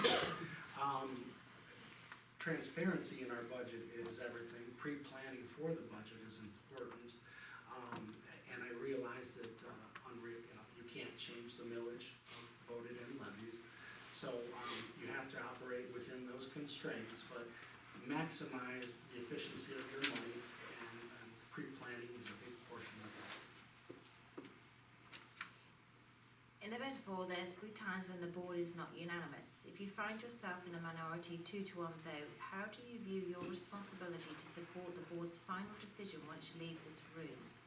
And how would you explain the outcome to the resident who supported your position? Well, the decision of the board is binding, so if you're in the minority vote, I would encourage any person to express their concern and, and not agree with that vote just based on the principles that they believe in, but then support the vote to the community after it has been agreed upon. What does accountability look like for a trustee? Well, trust is the root word of trustee. And, you know, the public has to be able to trust who represents them. And if you do something counter to that trust, if you break that trust, I do believe that, you know, you should not represent the constituents of your community. And I don't think we have a censure process in place, but, you know, it would be apt to at least call out that error and ask for them to address it to the community, because you're responsible to them. In your view, what is the single most pressing concern facing our township residents today? And as a trustee, how would you prioritise taxpayers' resources to address this? Growth is the most pressing concern. The sheriff's office is moving here, the parks have bids out for Chippewa Lake to change. Our resources are gonna be pushed to the limits. Do we need more fire support staff? Are we going to have to repave our roads more often because of traffic that's coming here? We have, you know, the new trail park, Buckeye Woods Park. You know, we're an actionable hub here, you know. Chippewa is getting a new water treatment plant. The commissioners are gonna drill new water wells for our whole county out there. You know, we need to be in part of that process, and we need, short-term planning as well as I think we need to address our long-term planning. Based on your prior experience, whether in public service or in professional life, what is one decision you've made that you would handle differently today, and what did you learn from it? Give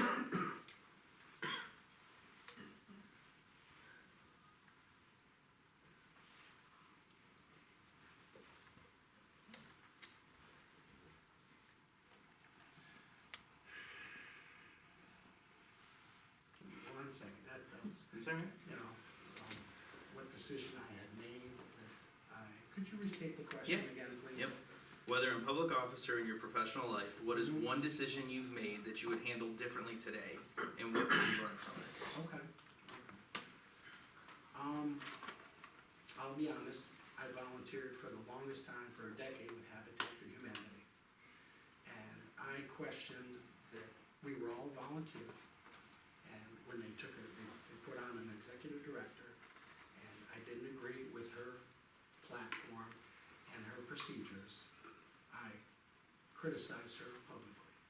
And I regret that, because that situation resolved itself a year later when she resigned and went on to another position. You know, and sometimes you just have to sit back and let things take their natural course and self-correct. And I do regret that every day, and I still do volunteer with them, but not as much as I used to. Thank you. No, That's it. all set? Okay.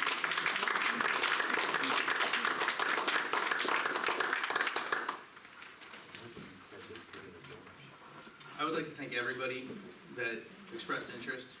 They gave their time tonight, they had the courage to stand up here and answer questions. It's not easy to do. Trustee Villar, do you have any thoughts? Would you like? No, one thing, just before we go to thoughts on that one, running and when you're out campaigning and you're meeting residents and they ask you questions, it's really tough when you're put on the spot.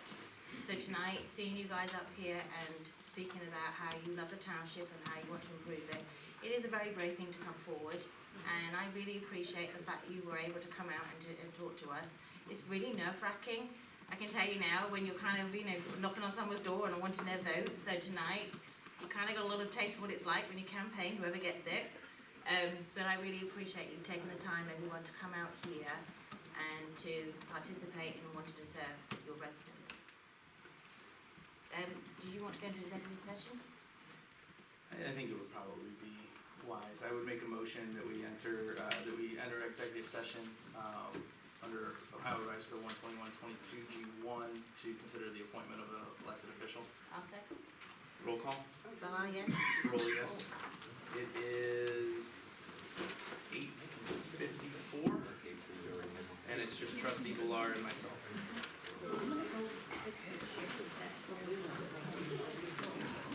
is 9:06. We are out of executive session. No decisions were made. I'd like the motion, to make a motion to appoint Nick Kittle to the position of trustee. Do you have anything else? No? Again, I would like to thank everybody that came tonight and interviewed. I think we had some excellent interviews. We have some excellent candidates, a lot of people that are interested in doing well for the township. Hopefully they will continue to do so and find ways to contribute, because it really does take not only the board of trustees, but our zoning board, our zoning commission, and all of the people that support it. I think you heard Robert, during his interview, talk about Karen and the work that she does for us. It really does take an entire community to make it what it is. And I would agree that, though the interview process, and the questions tonight, there were a lot of great answers. I think, Nick stood out to me as, the one that is best suited to be able to help us, move forward as a board and as a community. And again, he will serve, through the, opportunity for the township to elect, somebody to replace or to fulfill the remaining 2 years of the term in 2027. So I will second the motion to appoint Nick Kittle as our trustee. Okay. All in favor? Oh, sorry. Oh, let's do a roll call vote. All in, roll call? Roll call. Parola, yes. Bella, yes. All in favour then? Nick, congratulations.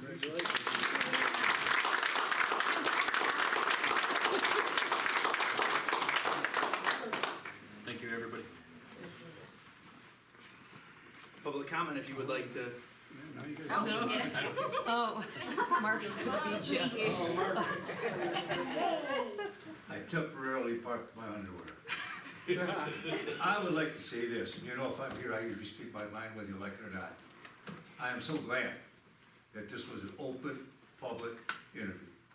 They could have pulled this off behind closed doors, but they didn't. They chose to bring it out in the open, which is where I always like to see things operate.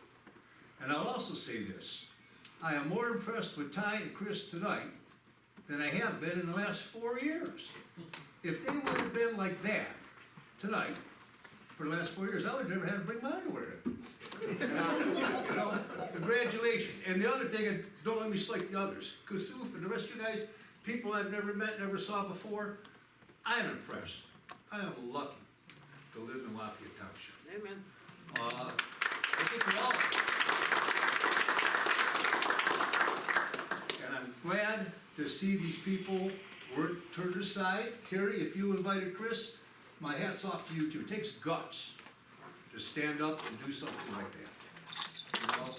Quite often I get up here, it takes guts to get up here too, I don't get too nervous about it. But that's what we need, people to get up and stand up and speak your mind, whether you agree with them or not, at least they have the right in democracy to say so. Thanks, guys, and congratulations too. And everybody, thanks for trying. That was a good one. Nick, did you wanna say anything? No, I just look forward to working with you guys and do what I can for the residents of Lafayette Township. I'm here for you guys, and I just wanna contribute what I can. Like I said in my interview, fiscal responsibility is a high priority for me, and I'm gonna do what I can to make sure that our budget's sound and strong, and we can do some strategic planning for future capital assets. Excellent. We have a budget meeting Saturday at 9 a.m. So. Hey, sorry. You're gonna replace him, right? Sorry? You're gonna have to replace his position, right? Yes. Since he's going up there? Correct. Yeah, Yep, okay. yeah. There will be an Yeah, opening. next There, step. there will be an opening on the zoning commission, and we currently have 2 on the BZA. Well, Yeah, 1 and yeah. an alternate. Yeah. But Okay. yeah, we have some zoning positions to clean up now, and Nick will be a part of that process of helping us identify those people. Okay. Anyone else for public comment?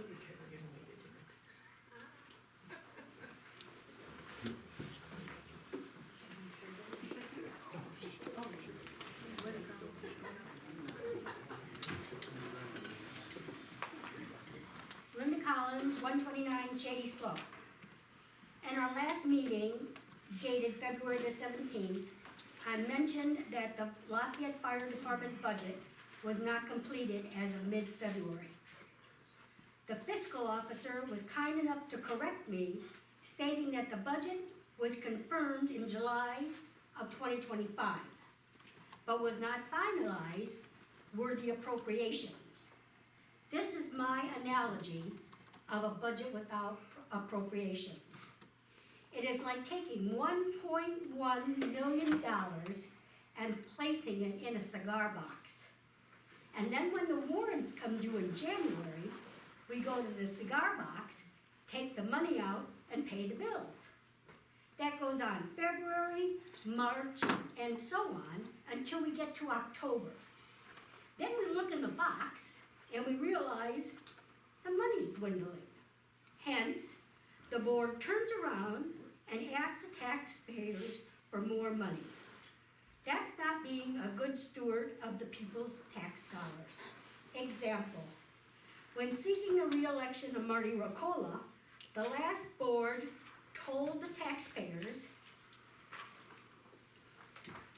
the Lafayette Township has prepared a budget that has been in compliance with the county and the state auditor requirements. At the end of this year, the carryover monies for the fire department will be approximately $750,000. In talking with our current board members, there is no current plans to place a levy on the ballot in March of the next year. Well, that was technically correct. They added a levy to the election, placed 2 more mills that we are currently paying. Additionally, the fiscal officer said she would like to know where I'm getting my information. And my response to that is that I have 2 ex-husbands and a string of significant others that would pay good money to know the secret on how to tell me what to do and what to say.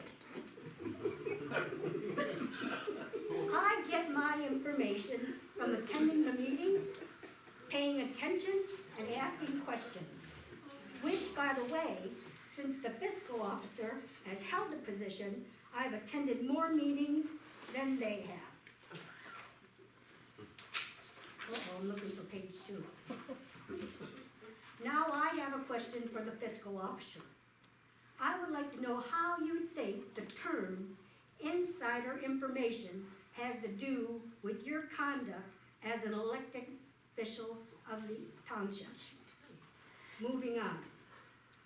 Now I would like to address comments that were made at the February 17th meeting. A resident had expressed concerns about people being told to get out of the meeting. I reviewed the meeting several times to make sure I get this correctly. Nobody was told to get out of the meeting. Please watch the video at minute 43 and 39 seconds. The president of the Firefighters Association said, "That's not a problem. If you guys want us out, we'll be happy to leave, but the tables and chairs are going with us." Nobody threatened them, they threatened the community. I would also like to mention that at minute 40, the chief interrupted my time on the podium, and that was perfectly okay with the residents since it fit their narrative. The resident also expressed concerns on how many times the residents are permitted to bring up issues. I feel that was addressed to my concerns about the Firefighters Association. My answer is the previous board tried to censor comments the residents were permitted to make. That went over like a fart in church. In my opinion, residents who make the effort to attend meetings and voice their concerns have the absolute right to address the board with their concerns. Hence, after the last meeting, I went to the firefighters' website, and the address listed was 6676 Wedgewood, the fire station address. No mention of a P.O. box. It also indicated 3. From the pancake breakfast was, the proceed from the pancake breakfast was in the amount of $20,000. The Gazette posted, per its president, that the proceeds of the pancake breakfast was about $10,000. Then when I asked the former treasurer what the proceeds were, her answer was $8,000.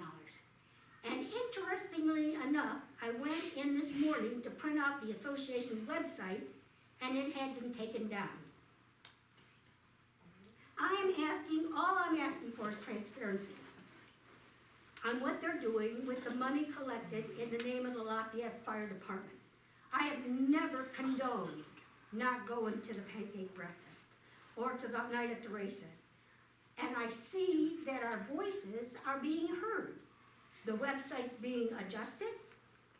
We're getting feedback on the contributions that they make to the fire department. And I think, so voicing your opinion is a good thing. I've been told that speaking up has consequences. Asking questions is fine until it starts making people feel uncomfortable. Thank you for your time. But just address the issues. Yeah, I'm gonna address the issues, no worries, I've always been professional, Justin. I know, I just. Yeah, that's fine. So Linda, I just wanna tell you, first off, we never had a website. I believe it was on the fire department, and I think all of it was taken down, not just, I think the whole thing was taken down. So just to set the record clear, we never had a website, okay? When I punched it into the computer, I Linda, said the firefighters. Please let I'm her sorry, have her. I apologize. It's okay. So I'm just telling you the truth. Okay, I mean, what you saw or that was not us. We did not do that. The association did not do that, okay? If you want to know how much we've spent, we actually went through and did the whole thing from 22 to current, and it's $107,000. Now, I think Carrie, there's maybe something with a $50,000 Hillard money. Yeah. Okay, so what happened with that is, the Hillard Foundation called in. It was accepted by the fire chief at the time. Unbeknownst to him, he couldn't accept it. So he had to send it to us. It had to go to another It fund. had to go to Yeah. a 501c3. So it was just a matter of, oops, wrong, fix, okay? Out of that, I just pulled up the report the other day and showed one of the firefighters. They went over almost 7% over their budget on that. And we bought them so many things, like, Brian, from clothing to, the Gas sensors, clothing. Yeah, it was a long list, I did read the list. It was a huge list. And then we went back and did more, and we do more, Linda, than what you think we do. We like, when the chief became the chief, we paid for all of that. On the Boo Bash, when we have the Boo Bash, when the township has the Boo Bash, we supply the lunch for anybody that comes in, because we're community, and we're part of the community. And we do things for the community. So I just want you to know that we're not being this bad people that you think that we're being. And I don't have a problem if you want me to come up every month and tell you what we're doing. Joe, that's something actually that I would really like. I think one of the things that the residents have this feeling of is they don't see it. So if one of you could come to a meeting when you finish your fundraiser and just tell us, as the residents, what it is that you've raised and what you're supplying, I think that will help mend a little bit of this miscommunication going on. Well, the thing, Carrie, is we don't know exactly what we're gonna buy because, But when you do, so if you do, so rather than Chief saying it in his report always, maybe it would be a good idea if one of your, whether it be you or whoever, was to come in and just say, hey, we purchased this for the fire department, it's come from the association and we're donating it. Right, okay, so just to give you an example, we had a meeting last night. They want 6 box fans, one for each bedroom. Apparently people snore, so they want want the box fans, they don't want a nice fan, they want box fans. We'll buy them, okay? These TVs we bought TVs for every room in there, so that when they sleep, that they can have their own TVs. I mean, so that was like $1,700 for 6 TVs. We buy anything that they need to be okay here. And if they want coffee, we buy them coffee. If they want peanut butter, we buy them peanut butter. Because sometimes they don't have the ability to go down to the store. And if they don't have time to bring them in, they're kids. A lot of them are kids. They're not like us. You know, I bring my lunch to work, but they cook. And then, you know, on days that they have when they recognize firefighters, they usually have a cookout, and we buy their food. We bought their grill. We bought the cage that's in the back for all the 8, what are those? Propane tanks, so that they could be safe outside, locked up.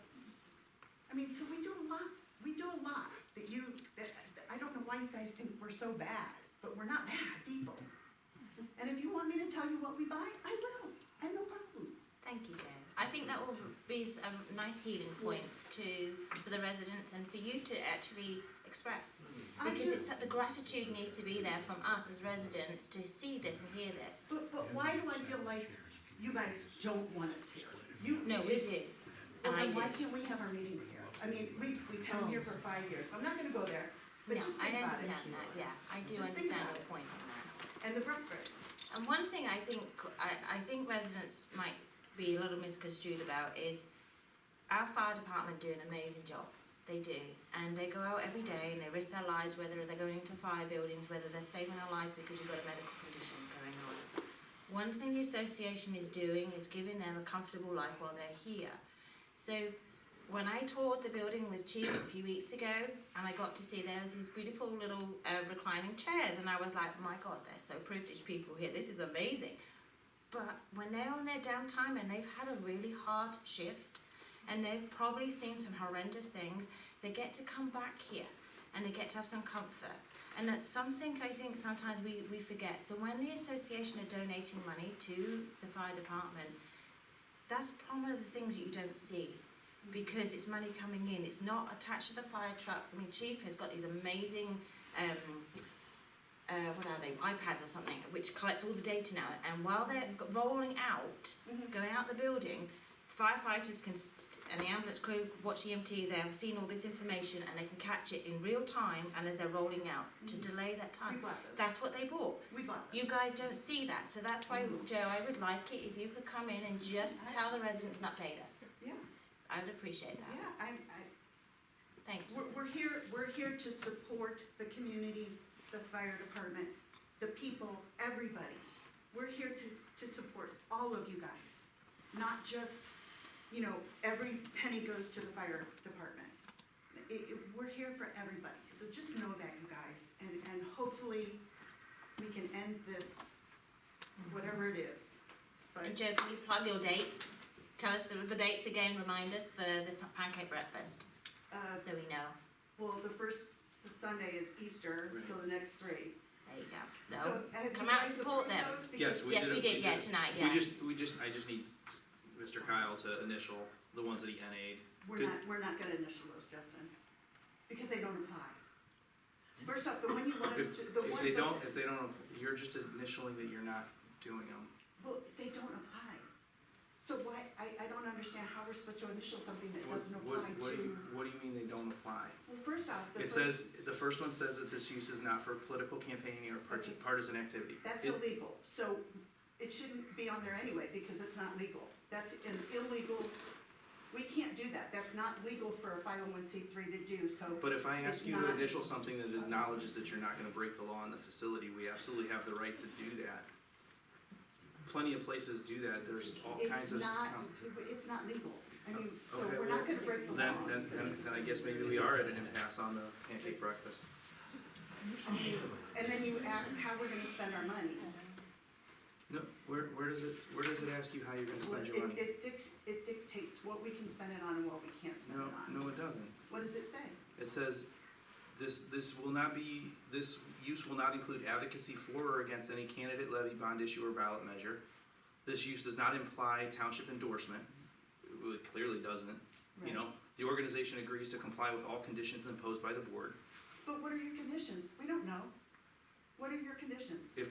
Are there anything listed on here other than like cleaning up after yourself? There's Well, nothing, so those are the you conditions. have The electricity. organization accepts responsibility for any damage, cleanup, or extraordinary costs. You're not willing to do that? Yes, we Well, obviously, initialed that. We initialed it. Well, We put the you FA wrote- on there, Fire Association. Okay. We did. So you initialed that one, and this use does not imply township endorsement. Correct. All right. Yeah, I mean, we're here to work with you, Justin. Okay.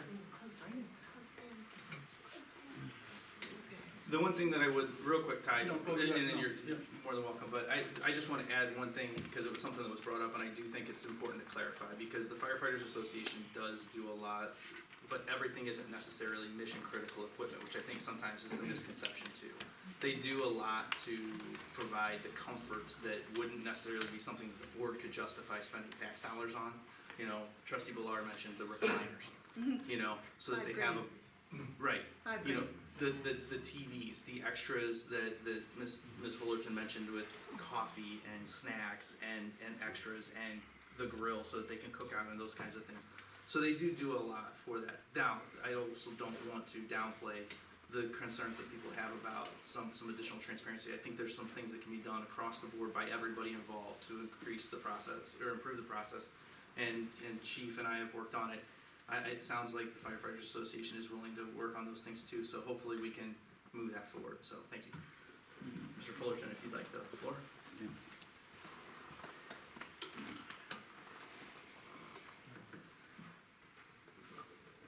Ty Fullerton.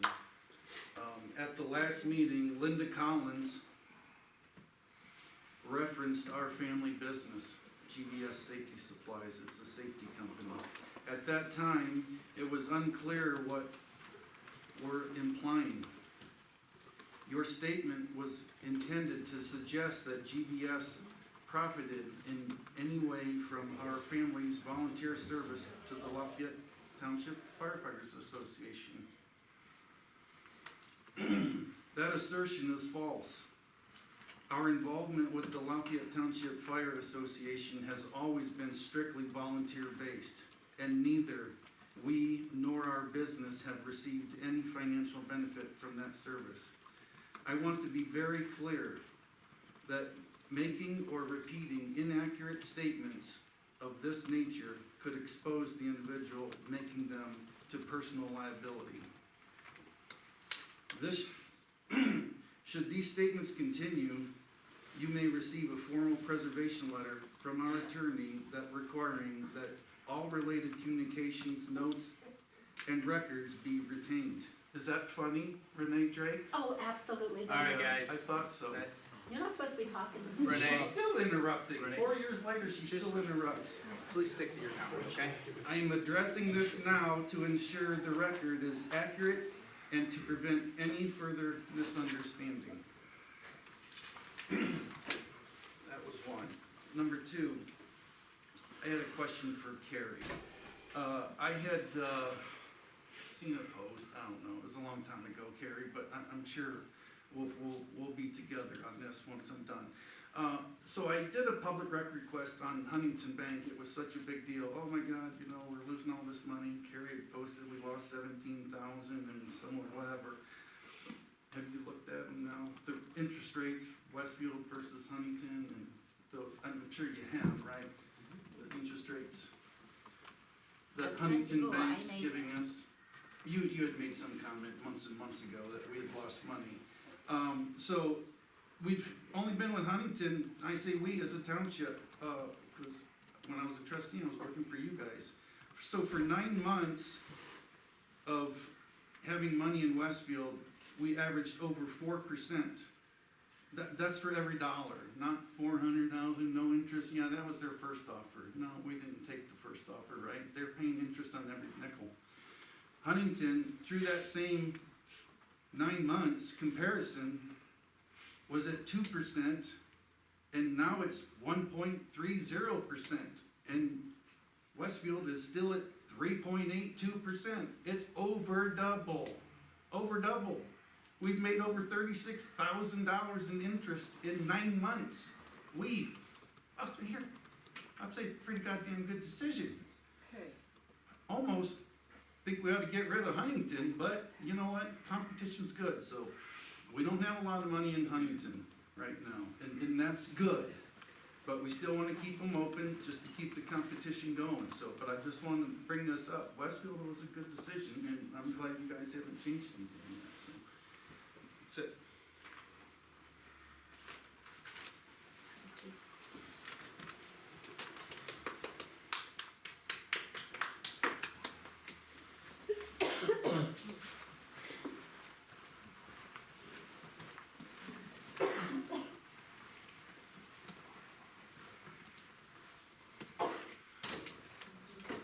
Chris O'Neill, Rosemont.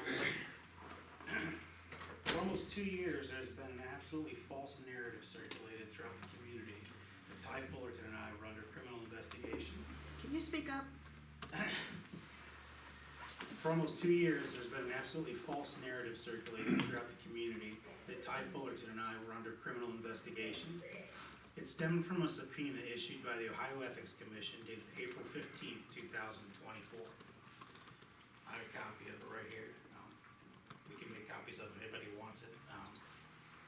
This was received by the township a couple of years ago, almost 2 years ago now. The subpoena was being carried out pursuant to a criminal investigation. Amongst other items, it requested unredacted copies of township meeting minutes related to Marty Warcola, Ty Fullerton, and myself discussing insurance-related topics. And that would have been from the period from January 1st, 2022 through December 31st, 2023. Nowhere, not one place in the subpoena did it state that Ty Fullerton and or Chris O'Neill were the subject of a criminal investigation. The Ohio Ethics Commission identifies the inquiry number as 24-Q-0308-012. It didn't take long for the subpoena to start being talked about in the community. Trustee Paroli himself later that year even posted it to his Facebook page and stated that he could confirm that Trustee Fullerton and Trustee O'Neill were under criminal investigation. The reality is that Ty and I were never under criminal investigation. The subpoena is real, but the narrative that followed was not. I cannot say who the whistleblower was behind the commission's initiation of the investigation. We will never know for sure, as the Ethics Commission will never identify a whistleblower, nor should they. At this point, we have to go back to December 2021, where after the November election, the previous month, then trustees Costello and Bowers, who had lost their seats to Mr. Fullerton and myself, were still in office until January 1st of 22. In a meeting on December 13th, 2021, the official unanimously approved and signed minutes state that Trustee Bowers made a motion, seconded by Trustee Warcola, to provide health, dental, vision, and life insurance coverage to full-time employees and elected officials for no deduction for benefits for elected officials. Warcola, Costello, and Bowers all voted in favor. I've got a copy of that too. Many of you might have seen this. This is the official meeting minutes from that meeting. Based on this piece of legislation, beginning in January of 2022, the then fiscal officer began not taking payroll deductions from the elected officials for insurance. Prior to that, all of the elected officials had either $25 for a single or $50 a month taken out of their paychecks for insurance, depending on whether it was for employee-only coverage or employee plus spouse or children or family. The question is why? Why, for the first time in the history of Lafayette Township, would elected officials not be subjected to payroll deductions when the employees are still subjected to them for the same coverages? Fast forward to October 2023, when Trustee Paroli was challenging then Trustee Marty Warcola for his seat in that November. In our first October meeting of 2023, the nasty rumor had been circulating that the trustees had been stealing insurance and had voted themselves huge raises. Immediately during that meeting, upon discovering what was happening, Warcola, Fullerton, and I all voted unanimously to pay back the township for the lack of payroll deductions. Going back to January 2022 through September of 2023. Additionally, we began having deductions taken out going forward as of that date. Marty Warcola then announced in that very meeting and said that the issue had nothing to do with Mr. Fullerton or Mr. O'Neill. He confirmed that the piece of illegal legislation was passed by Bowers Costello and himself nearly 2 years prior. Again, the question is why? Then on November 1st, 2023, Linda Bowers wrote the Ethics Commission to request an advisory opinion on trustees receiving interim raises by increased health insurance benefits. These benefits were paid back as announced in the previous month in an open meeting. Additionally, these benefits were something that she herself, then trustee Costello and trustee Warcola voted for. And again, why did they vote for that for the first time in township history? The Ethics Commission wrote Mrs. Bowers back on November 24th, 2023, basically stating that she did not have the standing to request an advisory opinion. The only way they could find out if a law was broken was to investigate. And again, I've got a letter here stating that. We don't have the letter that Mrs. Bowers submitted to the Ethics Commission, but we've got the Ethics Commission's response to it referencing the letter. This letter was obtained through a public records request and was obviously available because at this time Mrs. Bowers was not a whistleblower. Note that the township law director in here was also copied on the November 24th letter from them as well. However, neither Marty Warcola nor Ty Fullerton nor I was informed of it. As of November 3rd of last year, 2 years later, findings on the inquiry were finally issued. And I've got that here too as well. This is the settlement agreement, and it references the same inquiry number, 24-Q-0308-012.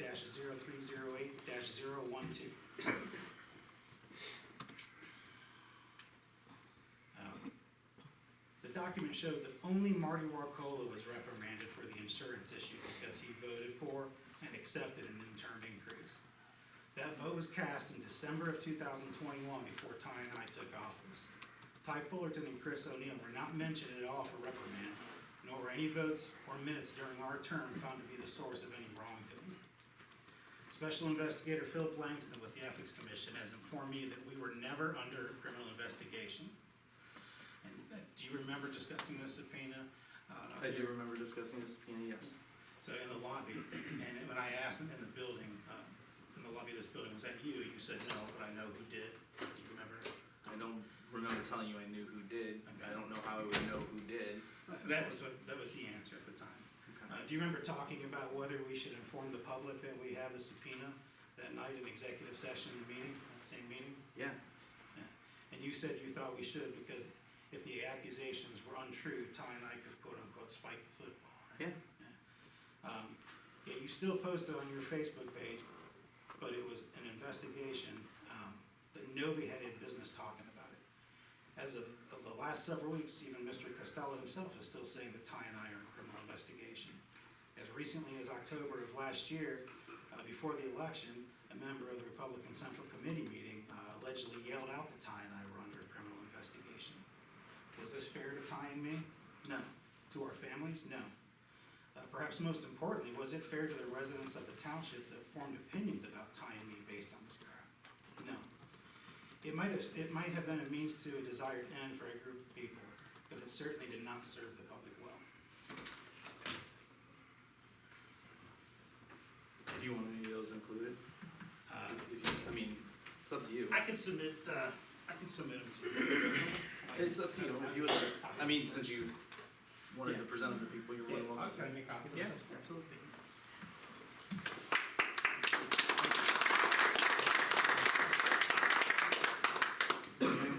Sir?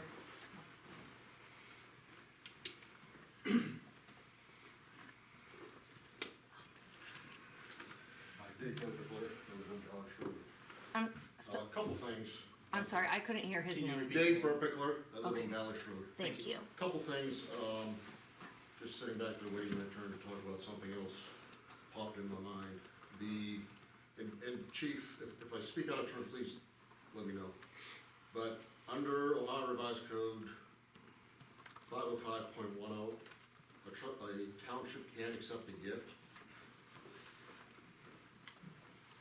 So you don't have to, if you're not happy with how the fire association works, you can donate directly to the fire department, or directly to the township. Oh, correct, You yes. do not have to go through the association itself. If somebody's not happy with the association, just handle it like that. Main reason I'm up here, I wanna read a quote.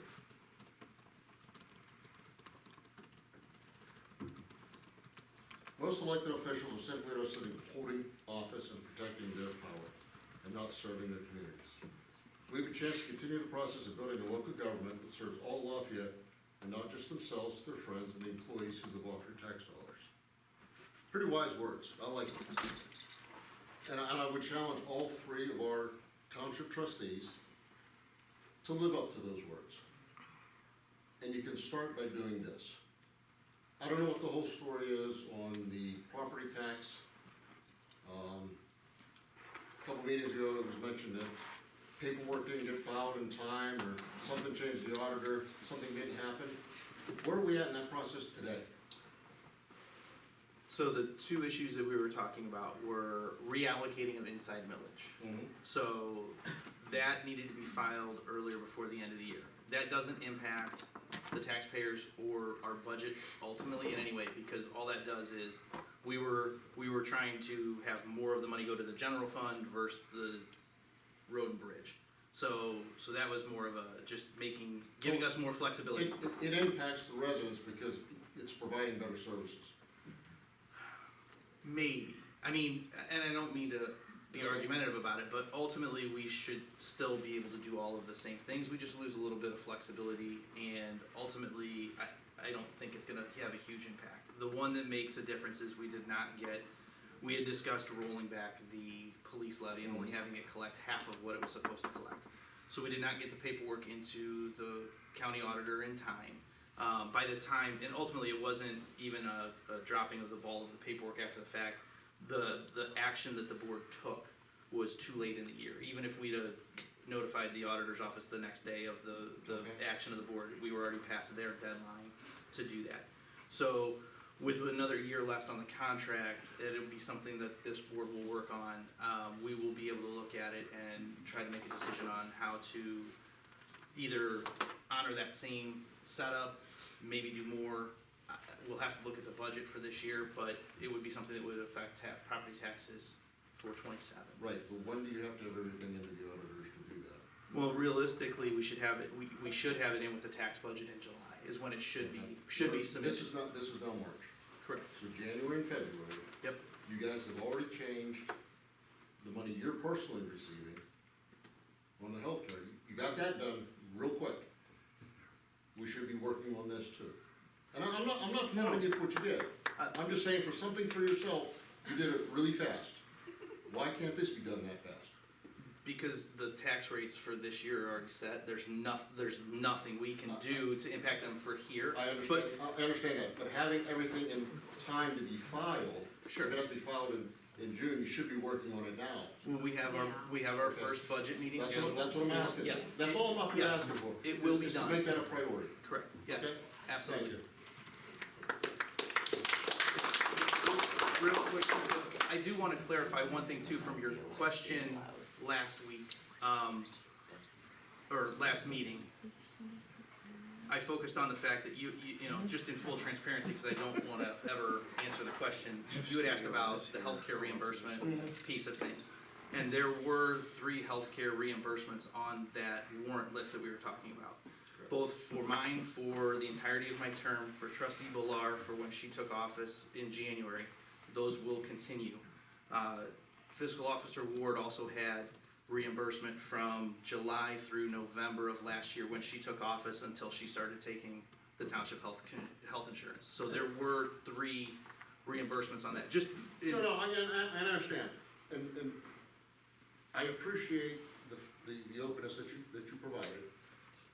I understand that's something that's available to you as an elected official. But you have to also understand, in the citizen's viewpoint, part-time jobs generally don't have health care. Agreed. You know, so when the taxpayers are sitting here looking at and they're getting, you know, tax bills are constantly going up, we're concerned where the money is being spent at. I think that's where a lot of the concern comes in. Understood. Thank you. Thank you. Before you sit down, Dave, I wanna bring you up here for a second. Oh. Sorry. Oh, boy. Know what I do.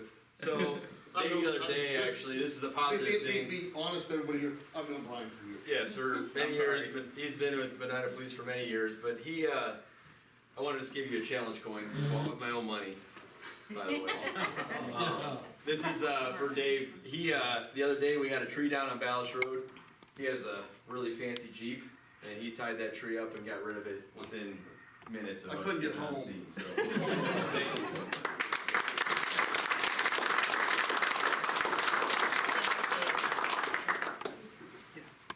I just have a question on his. Yes. So are there any other tax issues going to the voters this year? Well, I can't speak for the entire board, but I will not be supporting any tax issues on the ballot this year. I mean, is Lafayette Township putting any levies or renewing any levies We have this nothing, year? we have nothing up for renewal. What's up for renewal? What were you just talking about? Police? Oh, Well, police will be up for renewal in 27. Yeah, What's The your, con- it's the con- 27, Yeah. not 26? What's your name? Okay. I know, but I need it for the renewal record. consideration for the police contract would be in 27. But there's not you- been discussion of anything, Adam McDermott, I'm here as a resident. for this year. as a resident. Okay. I mean, there will be a new board, so I mean, I guess, just to put Carrie and Nick on the spot, but we'll be doing budgeting. The budget workshop will be on Saturday. And that'll be the first opportunity for us to work together, the three of us. Sherry will be here. We'll go through that kind of stuff, but again, you know, to your question, no, I don't foresee there being any tax issues, renewals or new levies on the ballot in November. No. Anyone else? Can I just ask a question? for Yeah, Sharon? yeah, absolutely. So, Can there's you state your name though? So- Todd Breich. Thank you. So, I've not been coming to meetings often. Yep. So, there's a list of the payments. Yep. That's something that's fairly new here, right? Well, we've always had them, but like as far as making sure that they're For available. the public? Yes. Okay. Yep. There's a lot of people named on here. Those are salary. Those are all employees with their salary. Is that typically public record? Yes. Okay. Yeah, I mean, ultimately, we can redact personal identifying information, but if you want somebody's, you know, anybody that works for a public official or public office or public entity, you can get their pay, all the way down to like their paycheck. Okay. Yeah. All right, thank you. Yep, you're welcome.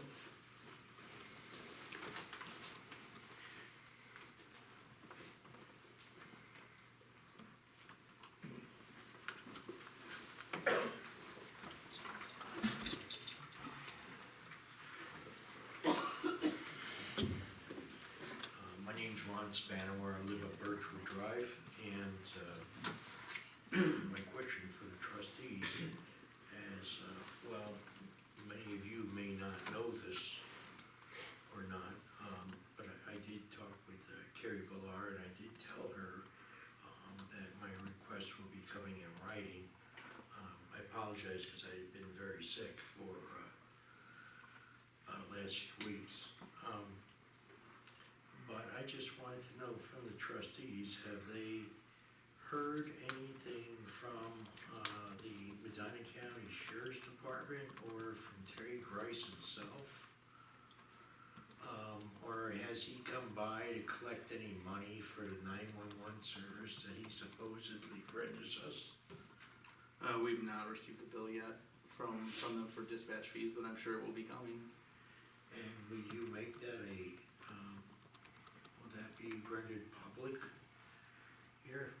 Yeah, absolutely. Because I think everybody in the township should understand what our sheriff has been doing, going around asking for extra money from all the township governments and getting a check of what, $40,000 to $50,000.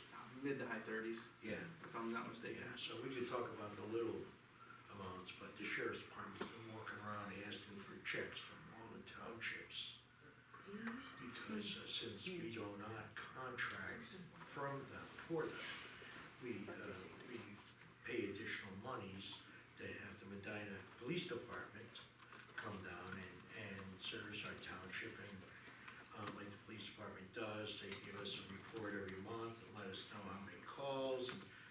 insist, we never get that from the sheriff's department.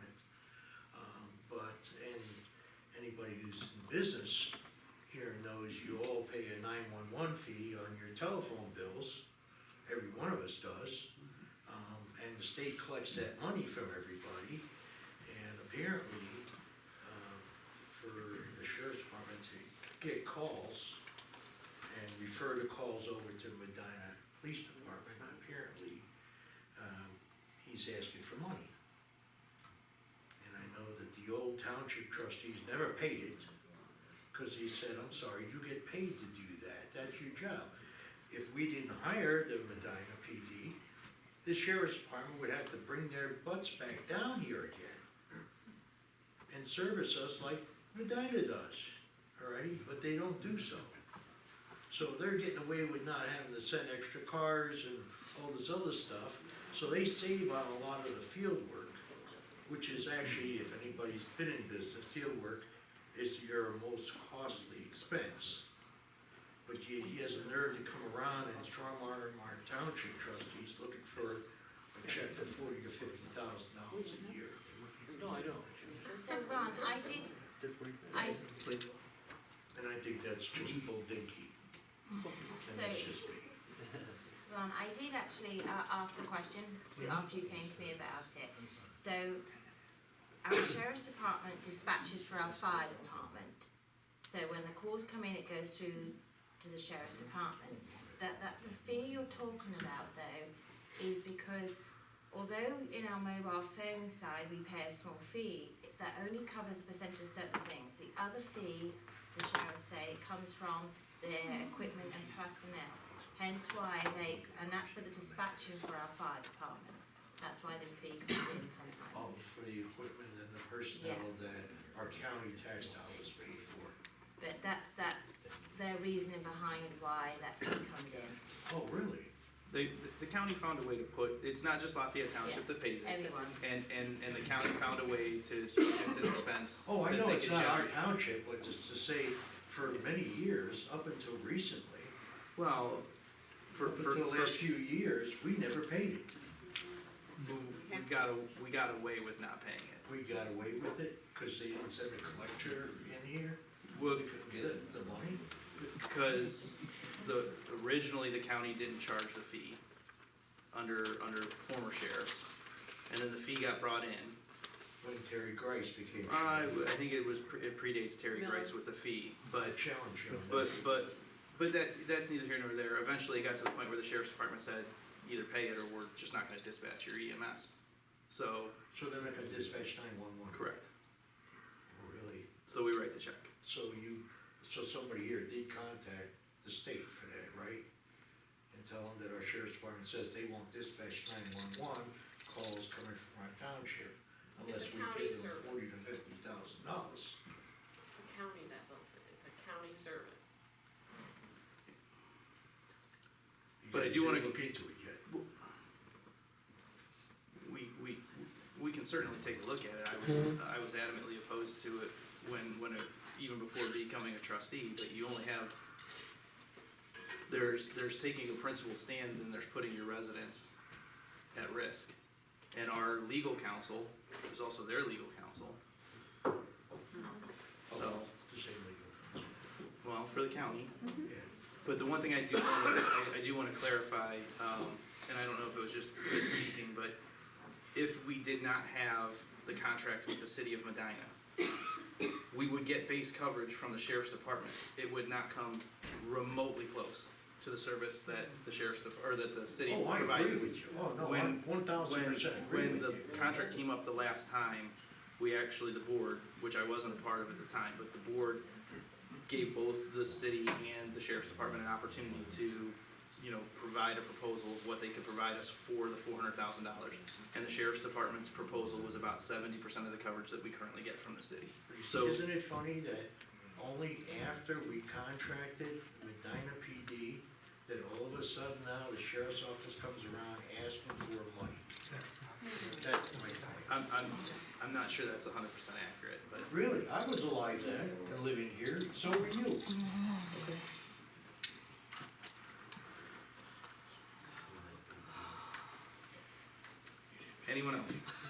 Yeah, I got a quick one. Yeah. That's only gonna be about 3 minutes. I think I already met everybody, so. And it's not gonna be as engaging as everything else, because it's about cross-connection of water sources in Lafayette Township. It's like, oh, this is gonna be a great one. Alright, so in 2012, Medina County Sewer and Water had an incentive program where you could connect to the city water for about $1,200, okay? A lot of residents jumped on that because a lot of us were functioning off wells. The project went great, a lot of citizens connected to it, everything was good. Fast forward 20-some years, last October, the EPA came down and then did a inspection of the cross-connection paperwork. So, long story short, what was supposed to happen when those connections were made back in 2012 is there was either supposed to be a backflow installed if that auxiliary water source remained intact, or there was supposed to be a health department abandonment certificate received by the sewer and water department before they made the connection. That didn't happen. They're given a notice of violation by the EPA, then residents were informed November, right before the holidays, that hey, there's this huge thing, we need to send a human being in your house to poke around and inspect it, and then we'll let you know what comes from the findings. So long story short, we have about 48 residents in the township that I was able to find off of public record requests, 18 of which are currently getting homestead exemptions. And my ask of this would be, let me back up a little bit. The cost to remedy this can be anywhere from $300 to $3,000, depending on the individual situation, right? So if I want to keep my auxiliary water source, my well, or my cistern, I need to install a backflow device on the city water, and then I'm also subject to annual inspections by a certified plumber, which gives me another annual cost of $200 to $300 depending on where you go to. Now I know nobody's gonna be able to pay for all that, especially if you're going the high end of $3,000.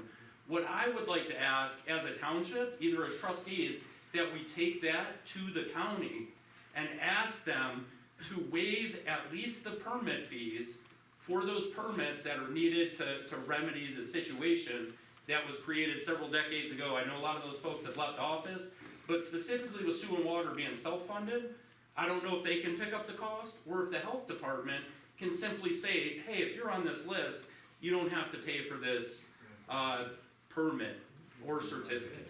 And I think that'd be a fair thing for us as a community to take back to the county to get some relief to some folks who are already pretty hard hit, you know, on things like income taxes and holiday spending. And then that's all I got, I'll shut up. I know we talked about that briefly before. Do you wanna send me the data that you have? Yeah, I can get that out to you. Please. I'll get that out to you. And I know everybody's time strapped. I'm willing to volunteer my time to take it up to the county to represent the township.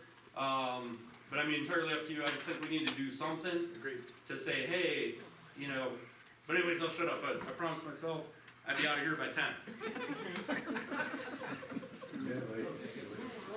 Can I stay here? Yeah, that's fine. Kate Cove, Westfield Road. Are they still running fiber in the township? Yes. Is Westfield Road gonna be on that list at any point in time? I did speak to the county about this with where they're going. It's mapped out, the county have it mapped out completely.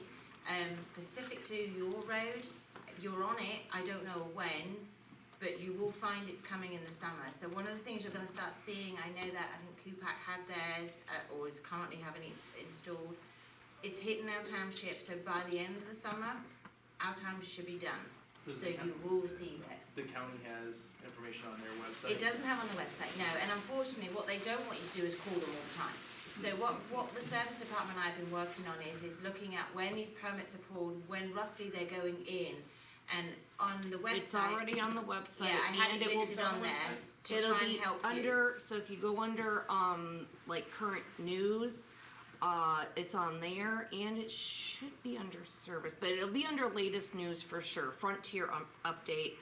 And there also is gonna be, there's an article in the newsletter that'll be coming out in April with all the contact information for Frontier and those numbers so that you have them.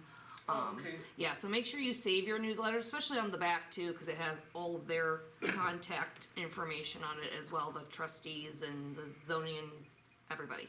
So, Thank you. you're welcome. Okay. Anyone else? Okay, we'll go to trustee comments. Carrie, do you have anything that you would like to add?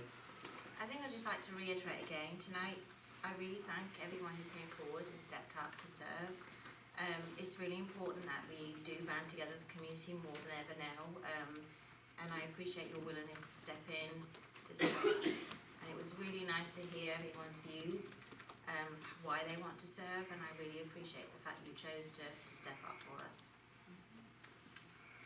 I would second that, absolutely. It takes a lot of courage, you know, to get up in front of a group of people and speak, especially for people that haven't done it. So again, thank you very much. I don't wanna speak for the rest of the board, but, you know, those that are already serving, you know, thank you, you know, for your commitment to the township. Those that aren't, but, you know, expressed interest, we will likely be reaching out to you for ways that you can serve. So again, thank you. I do want to touch on one comment that was made during the public comment, because I think it's important that you know, we kind of discussed the hows and whys. Mr. Fullerton brought up, you know, Westfield Bank and the interest rates. It is definitely something that we are aware of, but with the way that municipal deposits work, every 5 years, you have to put all of your accounts back out for bid. We are due to do that this summer. So given that we're in that process, it doesn't make a lot of sense to make massive changes right now and then have to do it again in 3 months potentially. So instead of rushing the process, we're gonna be looking at that. We are managing the Huntington balances so that they are as low as possible with the bulk in the Star Ohio account, which gets us the most interest currently. But that's where we're at with the banking relationship. So whether it's, you know, leveraging the competition to get better rates at Huntington, or whether it's Westfield, or whether it's somebody entirely different, that is a project that's in front of the board for this summer, so. And with that, I have nothing else. If you don't, Nope. I'll entertain a motion to adjourn. I'll second. All in favor? Aye. Aye. It is 10:03.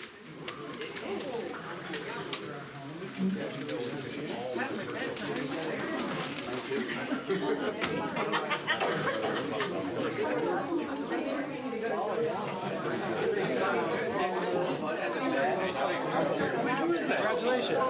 You did a great job. Welcome aboard.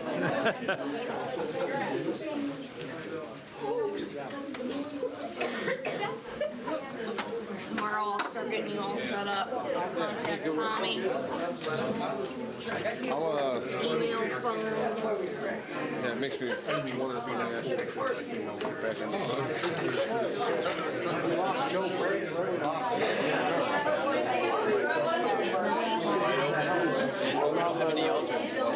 They don't have any. And we'll have Dalton. I know all the Eagles had 7 other people trying to do something.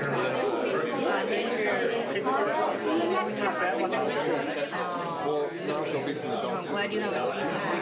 We might not have to. I'll feel more comfortable. Maybe we didn't. Canva edit.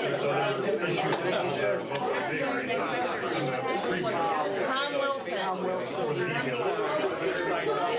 any questions for me? See you, Nick. Yeah, when you get keys. Need to make an announcement. Okay. Make sure I get that on the As record. long as you're not pretty much. Yeah, right. Well, Saturday I have 2 funerals, so I don't know how it's. Congratulations.